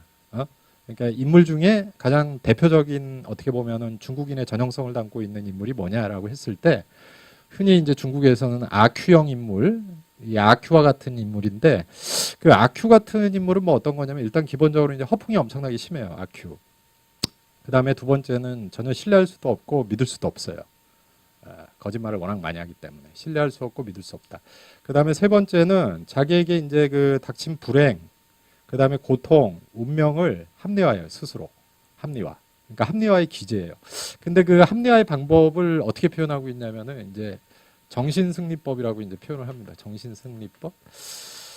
그러니까 일종의 이제 자기 기만이고 합리화인데 방법은 이런 거예요. 방법이 이런 겁니다. 그러니까 어떤 거냐면은 어느 날 아큐가 맨날 도박을 하는데 마작을 해가지고 항상 돈을 항상 잃어왔어요. 겉보기에는 되게 자기가 대단한 사람이고 굉장한 능력을 가지고 있고 굉장히 혈통이 좋은 집안의 이제 후손인데 사람들이 내 본질을 모를 뿐이다. 이렇게 허풍을 떨고 다니는데 그 주변 사람은 누구도 믿지 않아요. 그리고 이제 돈이 생길 때마다 얘가 하는 일은 그 아큐가 하는 일은 뭐냐면은 이제 마작. 중국 전통 그 마작을 하면서 이제 일확천금을 얻기 위한 뭐 이런 생각을 하거든요. 근데 맨날 져요. 맨날 돈을 힘들게 벌어가지고 맨날 잃고 힘들게 벌어가지고 맨날 잃어요.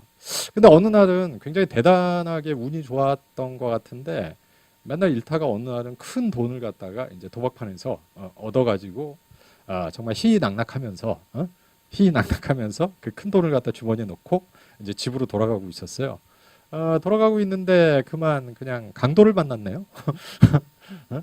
그러니까 태어나가지고 처음으로 마작해가지고 큰 돈을 벌고 드디어 이제 나에게 운이 왔다, 대운이 왔다 이렇게 이제 만족스럽게 가고 있는데 술 한잔 먹고 나서 이제 집으로 가다가 길에서 강도를 만나가지고 흠씬 얻어 터지고 갖고 있었던 돈을 다 뺏겼어요. 그럼 이제 보통 사람들 같은 경우는 이제 어떻게 반응을 해야 되냐면은 정말 원통하다, 분하다, 막 이러면서 잡아야 된다 이렇게 생각을 하는데 처음에 이제 돈 뺏기고 나서 이제 슬픔에 이렇게 쭉 빠져 있다가 아큐가 갑작스럽게 눈을 팍 뜨더니 머릿속에 형광등이 팍 들어오면서 어떤 생각을 하냐면은 돈에 대한 철학을 이제 설파를 합니다. 돈. 대저 돈이라고 하는 것은 무엇이냐? 돈이라고 하는 것은 원래 사람과 사람 사이를 이동하면서 결국 사람의 삶을 변화시키는 게 돈인데 그래서 오늘 도박판에서 딴 돈도 애초에 나에게 있었는가? 그렇지가 않다.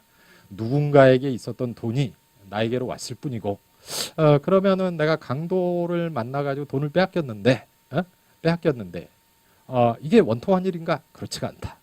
나 역시도 누군가의 손에 있었던 것을 내가 갖게 되었기 때문에 내가 갖고 있던 돈을 또 다른 누군가가 가져갔다고 하는 것은 돈이라고 하는 게 기본적으로 사람과 사람 사이를 이렇게 돌아다닌다는 속성에서 보자면은 아주 자연스러운 일이다. 그렇게 생각하니까 갑자기 기분이 좋아지는 거예요. 그래가지고 막 희낙낙하면서 이제 집으로 이제 가고, 그다음에 이제 강도한테 두드려 맞을 때도 이제 맞고 나면 피투성이가 됐으니까 원통하고 분해야 되는데 또 이제 아쿠큐가 생각하는 거죠. 그렇지가 않다. 사람과 사람이 싸우면은 둘 중에 하나는 맞게 되어 있는데, 내가 안 맞았다면 그 사람이 맞았을 것이고 그 사람이 안 맞았기 때문에 내가 맞은 게 아닌가? 너무나 자연스러운 일이다. 싸웠는데 피투성이가 안 되고 맞지 않는다는 것은 이치에 닿지 않는다. 자연스러운 일이다. 게다가 나는 살아있지 않은가? 얼마나 행복하단 말인가 하면서 또 이러면서 가요.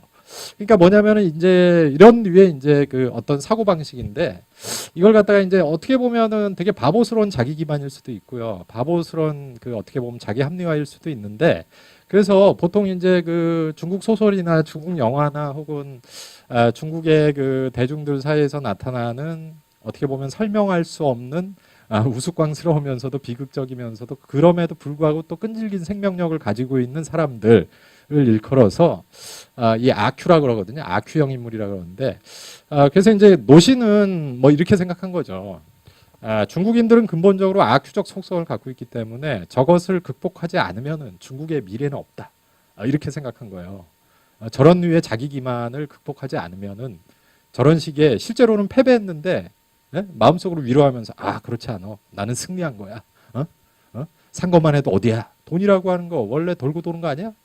그럼 나한테 있던 거 뭐 뺏겼다는 거 뭐 그냥 돌고 돌던 게 돈 거니까 뭐 그게 뭐 어차피 누군가에게 갔을 돈인데 뭐 이러면서 이제 스스로를 위로하고 스스로를 기만하고 또 스스로를 합리함으로써 오로지 생존에 이제 결박되어 있는 사람들이 노신 생각에는 이 기만적 인물들이 자기 합리화를 자행하는 이런 인물들이 아큐다. 그리고 이것은 중국인이다. 그래서 이것을 척결하지 않으면 중국의 미래가 없다. 이렇게 이제 노시는 생각을 했거든요. 그래서 이제 이런 아큐형 인물이 이제 그 중국 소설 안에서도 현대까지 계속 나옵니다. 근데 이제 그 저 노신 자신은 저런 아큐형 인물에 대해서 굉장히 비판을 했는데, 근데 학자마다 이제 의견이 분분해요. 어떤 의견이냐면 이런 거죠. 중국이라고 하는 큰 나라를 한번 생각해 보면은 저 중국이라고 하는 나라는 정말 끝없이 이제 역사가 교체되었고 왕조가 정말 아주 빠른 속도로 이제 교체가 되었는데 또 그 과정 속에서도 중국인들은 항상 거대한 혼란과 격동 속에 빠져 들어갔고 그럼에도 불구하고 살아남았다. 살아남았다. 근데 아큐적 인물로서 이제 살아남은 건데 중국인들이 저 아큐적 인물이라고 하는 것을 꼭 부정적으로 봐야 될 것이냐. 그래서 이제 일본의 한 학자 같은 경우는 이제 노신 연구가인데 자기가 볼 때는 저 아큐적 인물이야말로 중국 민중의 어떤 끈질긴 생명력을 보여준다. 남들 보기에는 다 바보 같고 자기 기만으로 똘똘 뭉쳐 있는 것 같고 항상 위선적이고 남한테 잘 속고 또 속이기도 하고 뭐 이런 복잡한 모순 덩어리인데 결국 저렇게 모순 덩어리에 평범한 보통의 중국 사람들이 그 역사적 전란을 저런 방식으로 살지 않는다면은 아마 이제 극복하기는 굉장히 어려웠을 것이다. 그래서 중국의 대다수의 민중들은 항상 어떤 그 삶의 자세로 그 살았냐면은 그 황하처럼 살았다. 황하 보면은 흙탕물이잖아요. 맑은 물이 아니고 이제 흙탕물이거든요. 근데 항상 그 황하처럼 더러운 물이죠. 맑은 물이 아니고.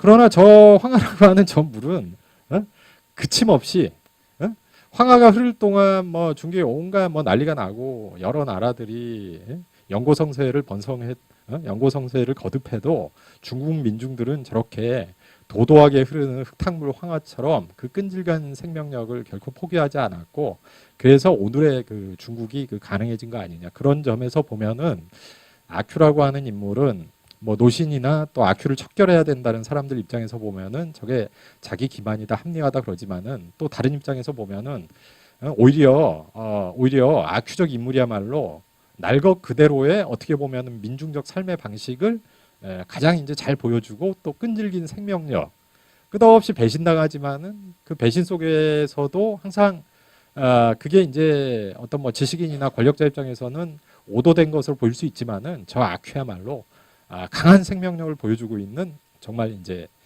중국인의 이제 어떤 표상이다 해서 이제 긍정하는 시각들이 동시에 존재하는 인물이거든요.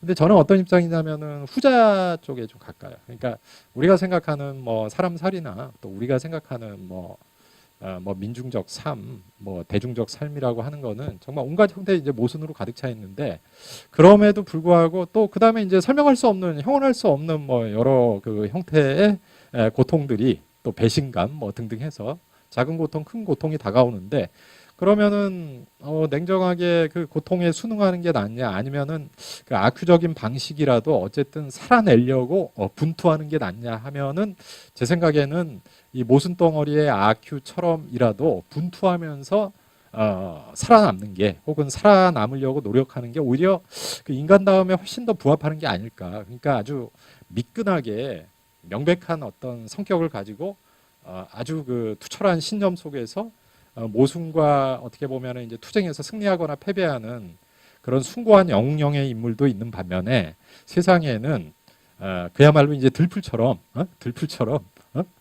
모순으로 꽉 차 있지만 어쨌든 하루하루의 삶 속에서 그런 모순 자체를 갖다 껴안고 살려고 노력하는 그런 사람들 또 이 사람들이 또 있었기에 또 어떻게 보면은 오늘의 역사가 또 있는 게 아니겠느냐 뭐 이런 관점에서 보면은 이 아큐의 양면성을 갖다가 이 인물이 가지고 있는 양면성을 아주 호되게 이제 뭐 비판적으로 뭐 루신처럼 비판적으로 본다거나 혹은 또 저 인물이 가지고 있는 복합성을 또 현실에 더 가까운 것으로서 긍정하거나 양도 그러니까 어떻게 보면 일도 양단의 선택이 아니라 뭐 이런 의견도 또 그 관점에서 보면 존중할 수 있을 것 같고 또 저런 의견도 그 관점에서 보면 좀 수용할 수 있을 것 같고 뭐 이런 그 느낌이 든다는 거죠.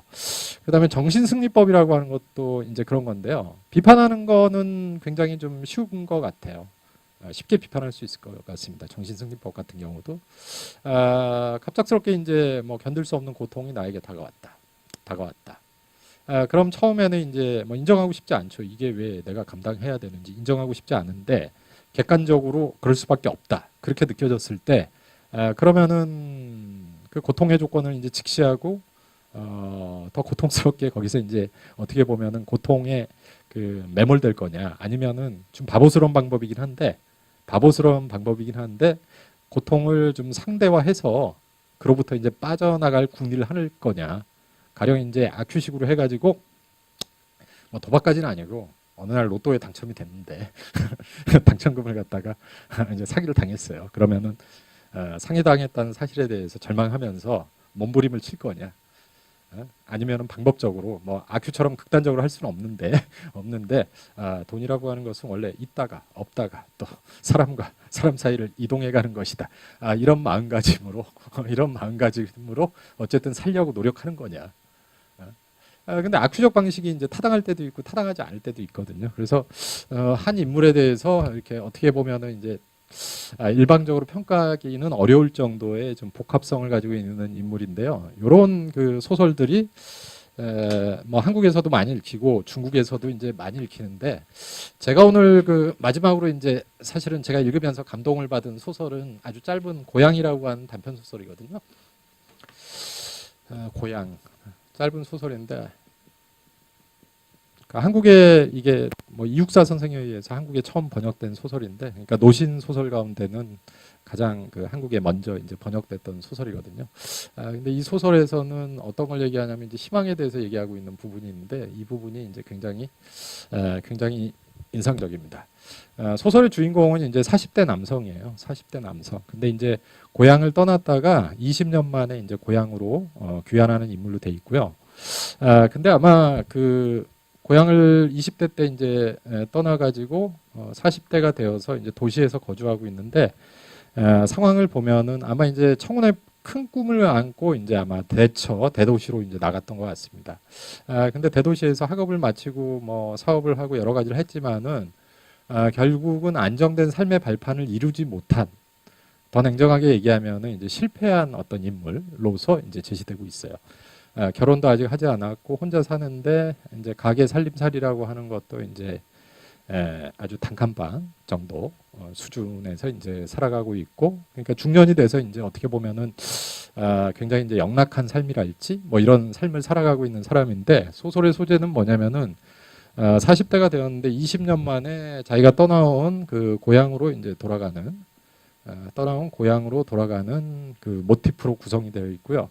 고향으로 그럼 왜 돌아가느냐? 고향에는 그 어머님이 홀로 살고 계신데, 이 어머님이 홀로 살고 있는데 어떤 이유 때문인지 몰라도 이제 조카하고 어머니하고 이제 둘이 홀로 살고 있는데, 원래 이제 그 자기 고향의 이제 집은 대지주의 집이었기 때문에 아주 이제 큰 노비도 많고 뭐 재산도 많고 땅도 많고 이런 집이었는데, 그 사이에 어떤 상황이었는지 모르겠는데 아버지가 이제 병조 누우시고 나서 집안의 재산을 다 팔아먹어 가지고 완전히 영락하게 되었고, 살던 집 역시도 이웃 사람들에게 이미 팔렸기 때문에 엄마가 살 수 있는 방책이 없어서 그렇게 이제 가산을 다 정리하고 어머니를 데리고 자기가 살고 있는 도시로 돌아오기 위해서 이제 그 고향으로 귀향하는 뭐 이런 얘기입니다.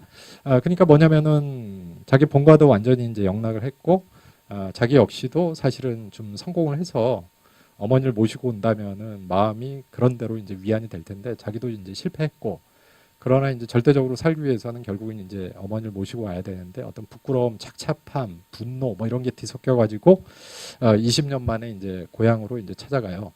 20년 만에 고향으로 찾아가게 되는데, 그러니까 20년 만에 귀향이니까, 그러니까 아마 이제 고향을 떠나오신 분들, 고향을 떠나와서 이제 사실 뭐 제 동료들 가운데서도 그런 경우가 있었던 것 같아요. 그러니까 명절에 이제 고향을 가는데 항상 밤에만 간대요, 자기는. 그러니까 사정이 있는 거죠. 그러니까 낮에 그 마을 사람들 많을 때 고향에 들어가기가 너무 어렵다. 그래서 좀 고향에 마을 사람들이 좀 이렇게 마을에 이렇게 움직이지 않을 때 어두운 밤에 자기는 갔다가 이제 빠져나온다. 뭐 이런 식으로 이제 설명하는 친구도 있거든요. 물론 삶에 이제 좀 이렇게 불안 조건 때문에 그런 건데, 그거하고 이제 비슷한 그 상황입니다. 그래서 고향을 가게 되는데, 갔더니 아니나 다를까 그냥 집안이 보니까 어릴 때 고향을 떠나올 때만 해도 그야말로 휘황찬란한 집이었는데, 영락했다는 게 거의 명백해 보이게 잡초들도 여기저기에 그냥 막 제멋대로 있고, 그 다음에 가재 도구 같은 경우도 이미 이제 그 빚을 갚기 위해서 처분을 했는지 없고, 그 다음에 방안을 보니까 뭐 옛날에 쓰던 이제 그릇 같은 경우가 조금 이렇게 쌓여서 널브러져 있긴 한데 아주 그 혼란스러운 그 황량한 뭐 이런 느낌이고, 조카 녀석하고 엄마하고 둘이서 살고 있는데, 조카 녀석도 보면은 이제 철딱서니가 당연히 없죠. 한 8살 뭐 정도밖에 안 되기 때문에. 그리고 어머니도 그 20년 만에 이제 뵀는데, 떠나올 때 어머니와 달리 그야말로 이제 노인이 그 되어 있고 지친 피로감이 이제 주름에 이렇게 감추어져 있고 뭐 이런 그 상황이었어요. 그러나 어쨌든 고향이니까 떠나갈 때까지는 그 고향에서 뭐랄까 이제 마지막 그 어떻게 보면은 고향과 이제 이별을 하는 거기 때문에 또 마음 한켠에는 어떤 설레임도 있어요. 그러니까 어떤 추억도 이제 또 여기서 이제 재발견할 수 있다는 느낌도 있고, 장소를 볼 때마다 이제 회한 비슷하게 저기는 누구하고 그때 뭘 했던 곳인데 등등 이런 생각이 떠오르는데, 아니나 다를까 이 어머니가 이런 얘기를 하는 거예요. 고향을 떠나기 전에 정월을 맞이해가지고 조상들 제사를 지내야 되는데, 정월에 이제 제사를 지낼 때는 굉장히 이제 정성스럽게 그 해야 되고 음식도 많이 차려야 되고 또 해야 될 일도 굉장히 많다. 그래서 고향에서 이제 마지막 제사인이 많지. 너 혹시 기억할지 모르겠는데 어린 시절에 너하고 아주 잘 놀았던 그 룬투라고 기억하니? 이렇게 얘기를 하는 거예요. 그래서 그 룬투를 좀 불러가지고 우리 제사 이름 물론이거니와 이제 여기 정리하는 것에 대해서 좀 도움을 달라고 했다. 뭐 이렇게 얘기하는 거예요. 그래서 룬투라고 하는 어릴 적 이제 유년 시절에 추억이 있었던 친구하고 이제 나가 만나게 되는데, 이 룬투라고 하는 친구를 이제 머릿속에 떠올리니까, 그러니까 우리가 이제 어릴 적 친구 머릿속에 떠올리면 딱 하나의 특징이 딱 머릿속에 딱 떠오르잖아요. 전체가 다 온 게 아니고 어떤 하나의 특징이 떠오르는데, 룬투 하면서 이제 추억이 가슴에 벅차오르면서 이제 옛 추억이 떠오르는데, 룬투라고 하는 녀석이 기억난다. 그 녀석은 한국식으로 하면은 이제 그 가내 노비가 아니고 집 밖에 살던 이제 그 노비의 자식인데, 그래서 이제 집안에 대소사가 있을 때는 항상 와서 일을 도왔던 자기하고 같은 또래의 이제 그 친구인데 항상 이 녀석은 목에 은목걸이를 하고 있었다. 항상. 그래서 7살인가 8살 때 이제 룬투를 처음 봤는데, 그때도 이제 정월 제사 때문에 이제 룬투가 자기 아버지하고 둘이서 이제 같이 왔었는데, 항상 룬투는 어릴 때부터 아버지가 아주 귀하게 힘들게 얻은 자식이기 때문에 일종의 이제 그 앵마기를 하기 위해서 은목걸이를, 그러니까 굵직하게 그 어린 이제 룬투의 목에 둘렀던 그런 인상이 이제 머릿속에 남아 있고, 그다음에 이제 이 룬투 같은 경우는 뭐 고기 잡는 법이랄지, 그다음에 이제 여름날 뭐 풀숲에서 뭐 곤충들을 잡는 법이랄지, 눈이 뒤덮인 그 숲에서 뭐 꿩을 잡는 방법이랄지, 자기로서는 전혀 알지 못하는 여러 이제 그 유년 시절 특유의 사냥 방법을 자기한테 알려줘서 항상 그 룬투를 쫓아다니면서, 야, 겨울날에 꿩을 갖다가 어떻게 잡을 수 있는지 알아? 뭐 이러면서 이제 룬투가 얘기를 할 때는, 자기는 이제 도련님으로 컸기 때문에 눈이 반짝반짝하면서 그 아이와 항상 이제 그 아이가 집에 와서 제사를 지낼 때 항상 그 아이와 이제 들로산으로 이렇게 돌아다녔던 기억이 나고, 그래서 이제 좀 시간이 되면은 뭐 방학이랄지 뭐 이런 시간이 되면은 약속을 했었는데, 룬투네 집에 가가지고 그 녀석이 알려줬던 뭐 고기 잡는 법, 뭐 꿩 잡는 법 이런 것들을 배우기로 했었다는 거예요. 근데 세월이 그냥 정신없이 흘러가지고 그 이후로는 룬투를 볼 수가 없었고, 자기 역시도 20년 만에 집에 돌아오는 셈이니까 까맣게 잊고 있었는데, 어머니가 야, 룬투가 온대 이렇게 얘기하니까, 그때 이제 룬투 하면서 이제 마음속에서 그냥 그리움이 쫙 이렇게 올라오는 뭐 이런 그 상황이었어요. 그래서 보니까 이제 실제로 다음날 룬투가 왔습니다. 룬투가 왔고, 룬투가 마치 어린 시절의 룬투의 모습처럼 꼬맹이를 한 명, 아들내미를 데리고 왔는데, 5째 아들이라고 합니다. 그래서 5째 아들 사내 아이를 데리고 와서 이제 나를 만나게 된 거죠. 그래서 방에 있다가 야, 룬투 왔다 하니까 이제 방 밖에 나가가지고 이제 오랜만에 이제 만난 친구를 기억할 수 있을까 이런 이제 의구심도 있지만은 반가운 마음으로, 그러나 침착한 척 뭐 이러면서 이제 마당에 나갔는데, 그때 이제 발견한 눈트의 모습은 그 세월에 이제 그 어떻게 보면은 그 풍파풍상이 이제 얼굴에 이제 남아 있고 검게 그을렸고, 그 어릴 때만 해도 이제 그 은목걸이를 항상 이렇게 달고 다니는 데서 보이듯이 어쨌든 부모님들이 아버지가 굉장히 귀하게 이제 키웠던 눈트였는데, 커서 보니까 아주 수척하고, 그리고 이제 어떤 삶의 어떤 그 형언할 수 없는 피로감, 여기에 젖어 있는 한 그 중년의 사내가 중년의 사내가 마치 이제 어린 시절의 룬트 그 자신 같은 남자아이와 함께 이렇게 서 있고, 그리고 나서 이제 반갑게 이제 그 인사를 하려고 자기가 하고 있는데 갑자기 뭐라 그랬냐면은 도련님 그동안 잘 계셨습니까? 하면서 이렇게 정중하게 예? 아, 그래가지고 거기서 이제 그 말에서 이제 충격을 딱 받은 거예요. 그래서 이복의 루트, 우리 어린 시절에는 친구처럼 너나 뭐 이러면서 동무처럼 지냈던 네가 루트 자네가 왜 나한테 갑자기 주인님, 도련님 이런 류의 말을 쓰는가? 그냥 옛날처럼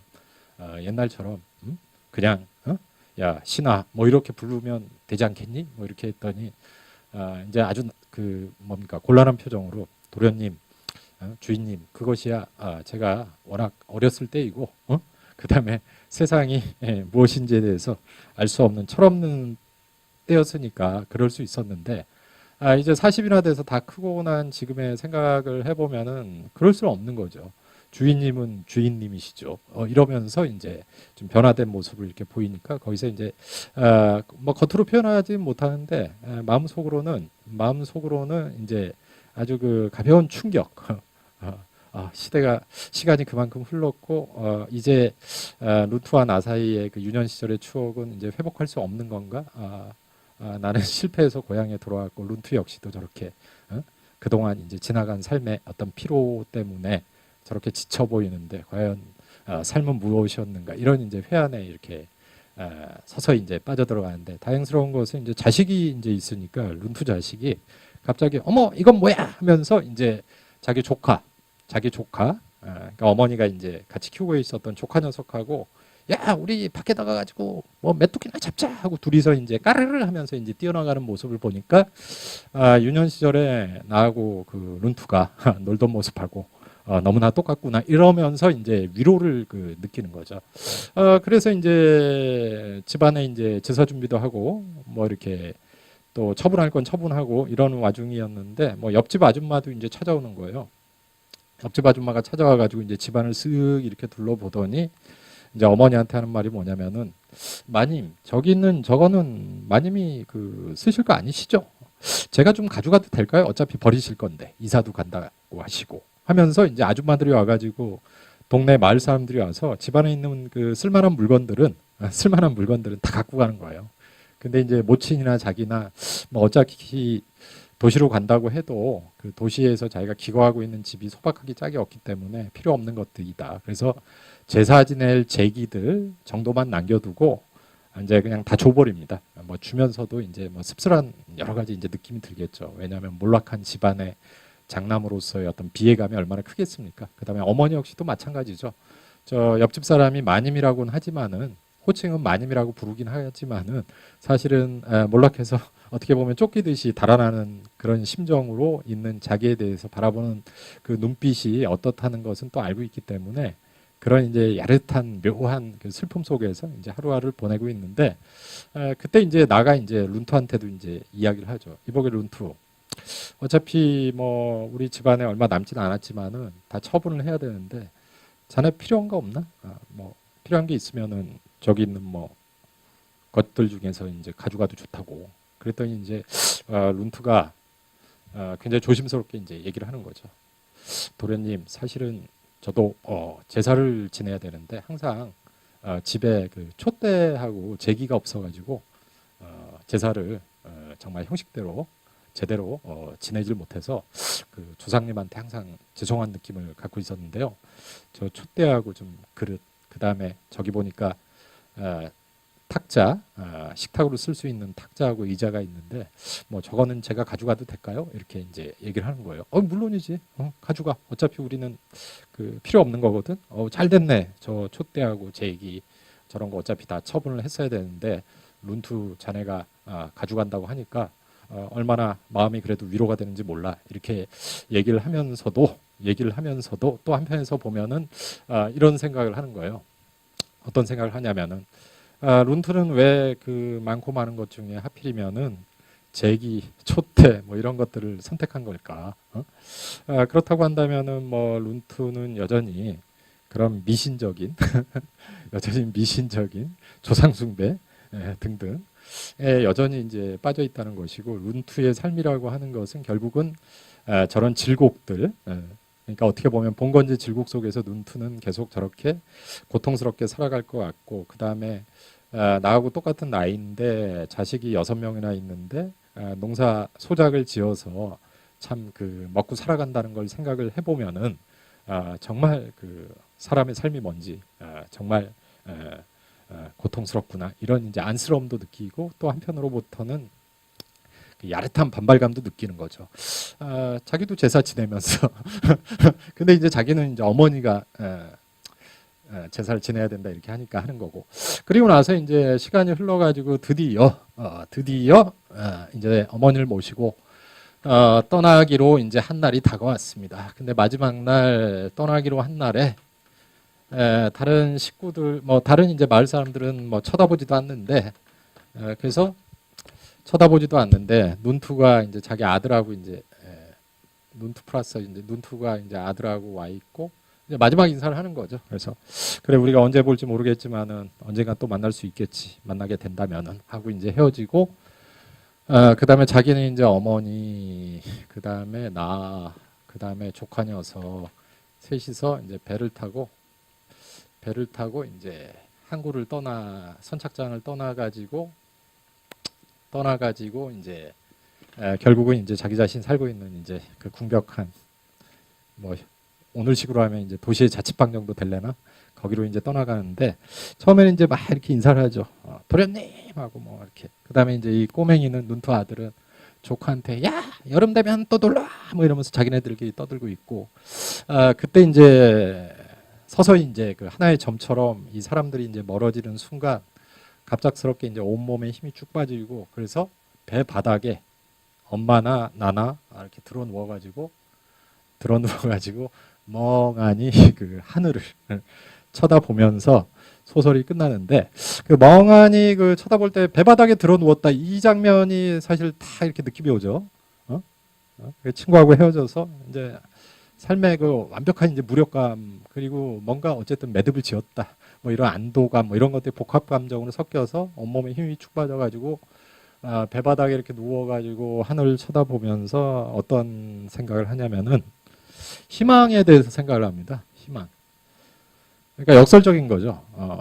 배바닥에 이렇게 딱 누워가지고 이제 희망에 대해서 생각을 하는 거죠. 희망에 대해서 생각하는 거는 룬투가 촛대를 가져갈 때, 룬투는 그 촛대 앞에서 조상들에게 제사를 지내면서 뭔가 희망을 빌고 있다는 건데, 그런 룬투를 나는 어리석다고 말하고 있지만은 사실은 룬투가 나보다 더 성숙한 게 아니냐. 룬투는 일가를 이루었고 뭐 힘들긴 하지만은 어쨌든 노동을 해서 스스로 살아가고 있는데, 나라고 하는 사람은 삶에 완전히 실패했고, 실패한 데 더불어서 어머니와 조카가 또 도시에서의 그런 가난하고 이제 궁색한 생활 속으로 자기가 끌고 갈 수밖에 없다는 거, 그런 나에게 오히려 룬투는 오히려 생명력이 있게 삶을 살아가는 거고, 나는 완전히 그 무기력한 상태에서 절망에 빠져 있는 게 아니겠느냐, 이렇게 생각하면서 그 희망에 대해서 얘기를 하거든요. 그래서 마지막 그 문장을 한번 읽어보면은 이렇게 되어 있습니다. 나도 자리에 들어 누웠다. 배 밑바닥에 철썩철썩 부딪히는 물소리를 들으면서, 그 이 소설에 이제 그렇게 돼 있고요. 철썩철썩 들으면서 나와 룬투는 결국 이렇게까지 멀어졌지만은 그래도 우리의 후대들은 아직도 함께 어울리고 있는 거 아니냐. 그러니까 룬투 아들하고 이제 자기 조카하고. 그래서 이제 그 홍얼, 그러니까 나의 이제 조카는 지금 쉐이성, 그러니까 이제 룬투의 아들을 그리워하고 있지 않은가. 난 그 애들이 다시는 나처럼 다들 멀어지지 않기를 바란다. 그러니까 룬투와의 관계처럼 멀어지지 않기를 바란다. 하지만 나는 또 그들이 함께 어울리고자 나처럼 괴롭게 이리저리 떠도는 생활을 하는 것도 바라지 않는다. 또 그들이 룬투처럼 괴로움으로 정신이 마비되는 생활을 하는 것도 바라지 않는다. 또 다른 사람들처럼 괴로움으로 방종한 생활을 하는 것도 바라지 않는다. 그들은 나와 룬투와는 다른 마땅히 새로운 생활을 가져야 한다. 우리가 경험해 보지 못한 그런 생활을 한 다음에 이제 희망에 대해서 이제 얘기를 하고 있거든요. 이런 얘기를 하고 있습니다. 나는 희망이라는 것에 생각이 미치자 갑자기 무서워졌다. 무서워졌다. 룬투가 향로와 촛대를 달라고 했을 때 나는 마음속으로 몰래 그를 비웃었다. 그는 줄곧 우상을 숭배하고 언제라도 잊지 못하는구나 라고 생각했다. 하지만 지금 내가 말하는 희망 역시 내 스스로의 손으로 만들어낸 우상이 아닌가? 단지 그의 소망이 현실에 아주 가까운 것이라면은 나의 소망은 막연하고 아득하단 것뿐이다. 이런 생각을 하면서 몽롱한 나의 눈앞에 바닷가의 파란 모래 사장이 떠올라 왔다. 위로는 짙은 쪽빛 하늘에 황금빛 보름달이 걸려 있다. 요 문장이 이제 요 소설의 백미거든요. 다음 문장이 나는 생각했다. 희망이란 것은 본래 있다고도 할 수 없고 없다고도 할 수 없다.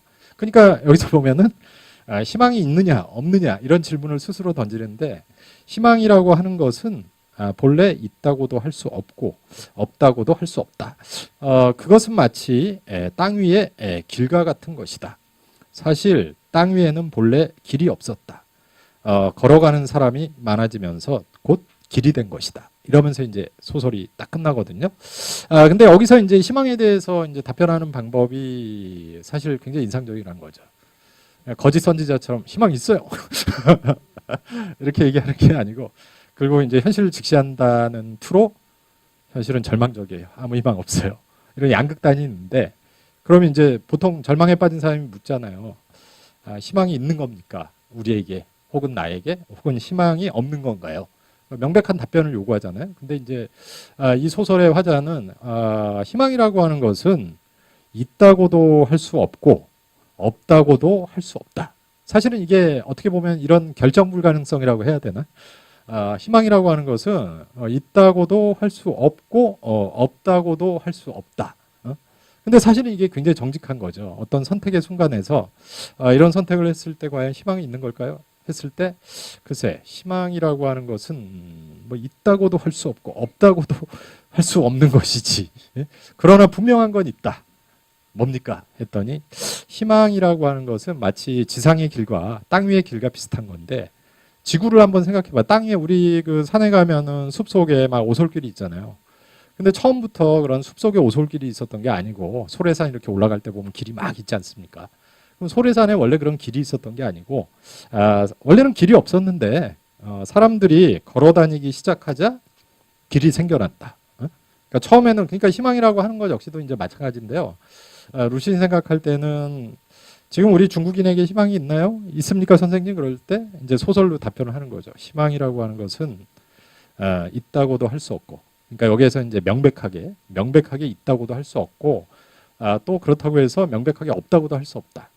그러나 분명한 사실은 희망이라고 하는 것이 이 지상의 길과도 같은 것이다. 그래서 처음부터 이 땅 위에 길이 있었던 것은 아니다. 그런데 많은 사람들이 왕래하기 시작하자 길이 없던 길이 생겨난 것처럼 희망이라고 하는 것은 그렇게 마음속에 그 마치 이제 룬투가 전혀 절망적인 상황임에도 불구하고 촛대와 향로를 가지고 희망을 갖다가 끝없이 어떻게 보면 마름질하듯이 그렇게 또 사람들이 끝없이 왕래하면서 없던 길을 만들어내듯이 만들어내는 거다. 만들어내는 거. 그렇기 때문에 결국 이제 해석을 해보면은 룬투의 삶을 마음속으로 조소했는데 아예 희망은 없다. 아예 희망은 없다. 그래서 완전히 무기력한 채로 배 바닥에 누워가지고 하늘 쳐다보고 있는 나보다 오히려 룬투는 길을 만들고 있는 것 같다. 그래서 결국 뭐냐면은 나 역시도 소설에는 없지만은 그 뒤에 상황을 보면은 나 역시도 도시로 가서 어머니와 조카와 함께 결국 이제 없는 길을 만드는 그런 도정에 있는 게 아니겠는가. 뭐 이렇게 이제 어떻게 보면은 스스로를 갖다가 이제 다짐하는 뭐 이런 류로 이제 끝난다는 거죠. 그래서 이제 누신의 태도는 시종 이런 것이었습니다. 선생님, 누신 선생님, 우리 중국에 희망이 있나요? 글쎄. 희망, 응? 희망이라고 하는 것은 있다고도 할 수 없고 없다고도 할 수 없지. 그게 무슨 말인가요? 희망이라고 하는 것은 보게 지상에 처음부터 길이 있었겠나? 사람들이 자네 같은 사람들이 이렇게 왕래를 하다 보니까 길이 생긴 거지. 우리 중국 뭐 처음부터 희망이라는 게 하늘에서 뚝 떨어지나? 사람들이 같은 그 뜻을 품고 이렇게 왕래하다 보면은 길이 생겨나듯이 그렇게 이제 희망이 생겨나는 거 아니겠나? 뭐 이런 태도로 이제 사실은 그 누신이 그 소설을 썼다는 거죠. 그래서 결국은 뭐냐면은 뭐 아큐형의 인물을 이렇게 막 이렇게 비판했지만 룬투나 아큐나 사실 다 동일한 인물들이거든요. 각자의 이제 고유한 모순을 가지고 어떻게 보면은 시대 혹은 가난 뭐 여러 가지 이제 상황의 압력에 거의 패배한 듯한 표면적으로는 그렇지만은 또 그런 사람들이 어떤 그 지상의 길을 그 만들어가고 그래서 그런 것들이 이제 계속 이렇게 어떻게 보면은 머릿속에 떠올려지면서 이제 그 중국인들이 그 혼란 속에서 어떻게 보면은 이제 신중국을 이제 만들어내고 어쨌든 지금까지 이렇게 온 게 아닌가. 그래서 이제 중국 사람들이 노신의 소설을 읽으면서 그런 이제 희망이라고 하는 것에 대해서 이제 절망적일 때 희망에 대해서 이제 생각하고 있는 게 아니겠느냐. 뭐 저는 그렇게 생각합니다. 예. 예, 오늘 강의는 여기까지였고요. 2시간 동안 고생 많이 하셨습니다. 그러면은 시흥의 거리에서 또 뵙도록 하겠습니다.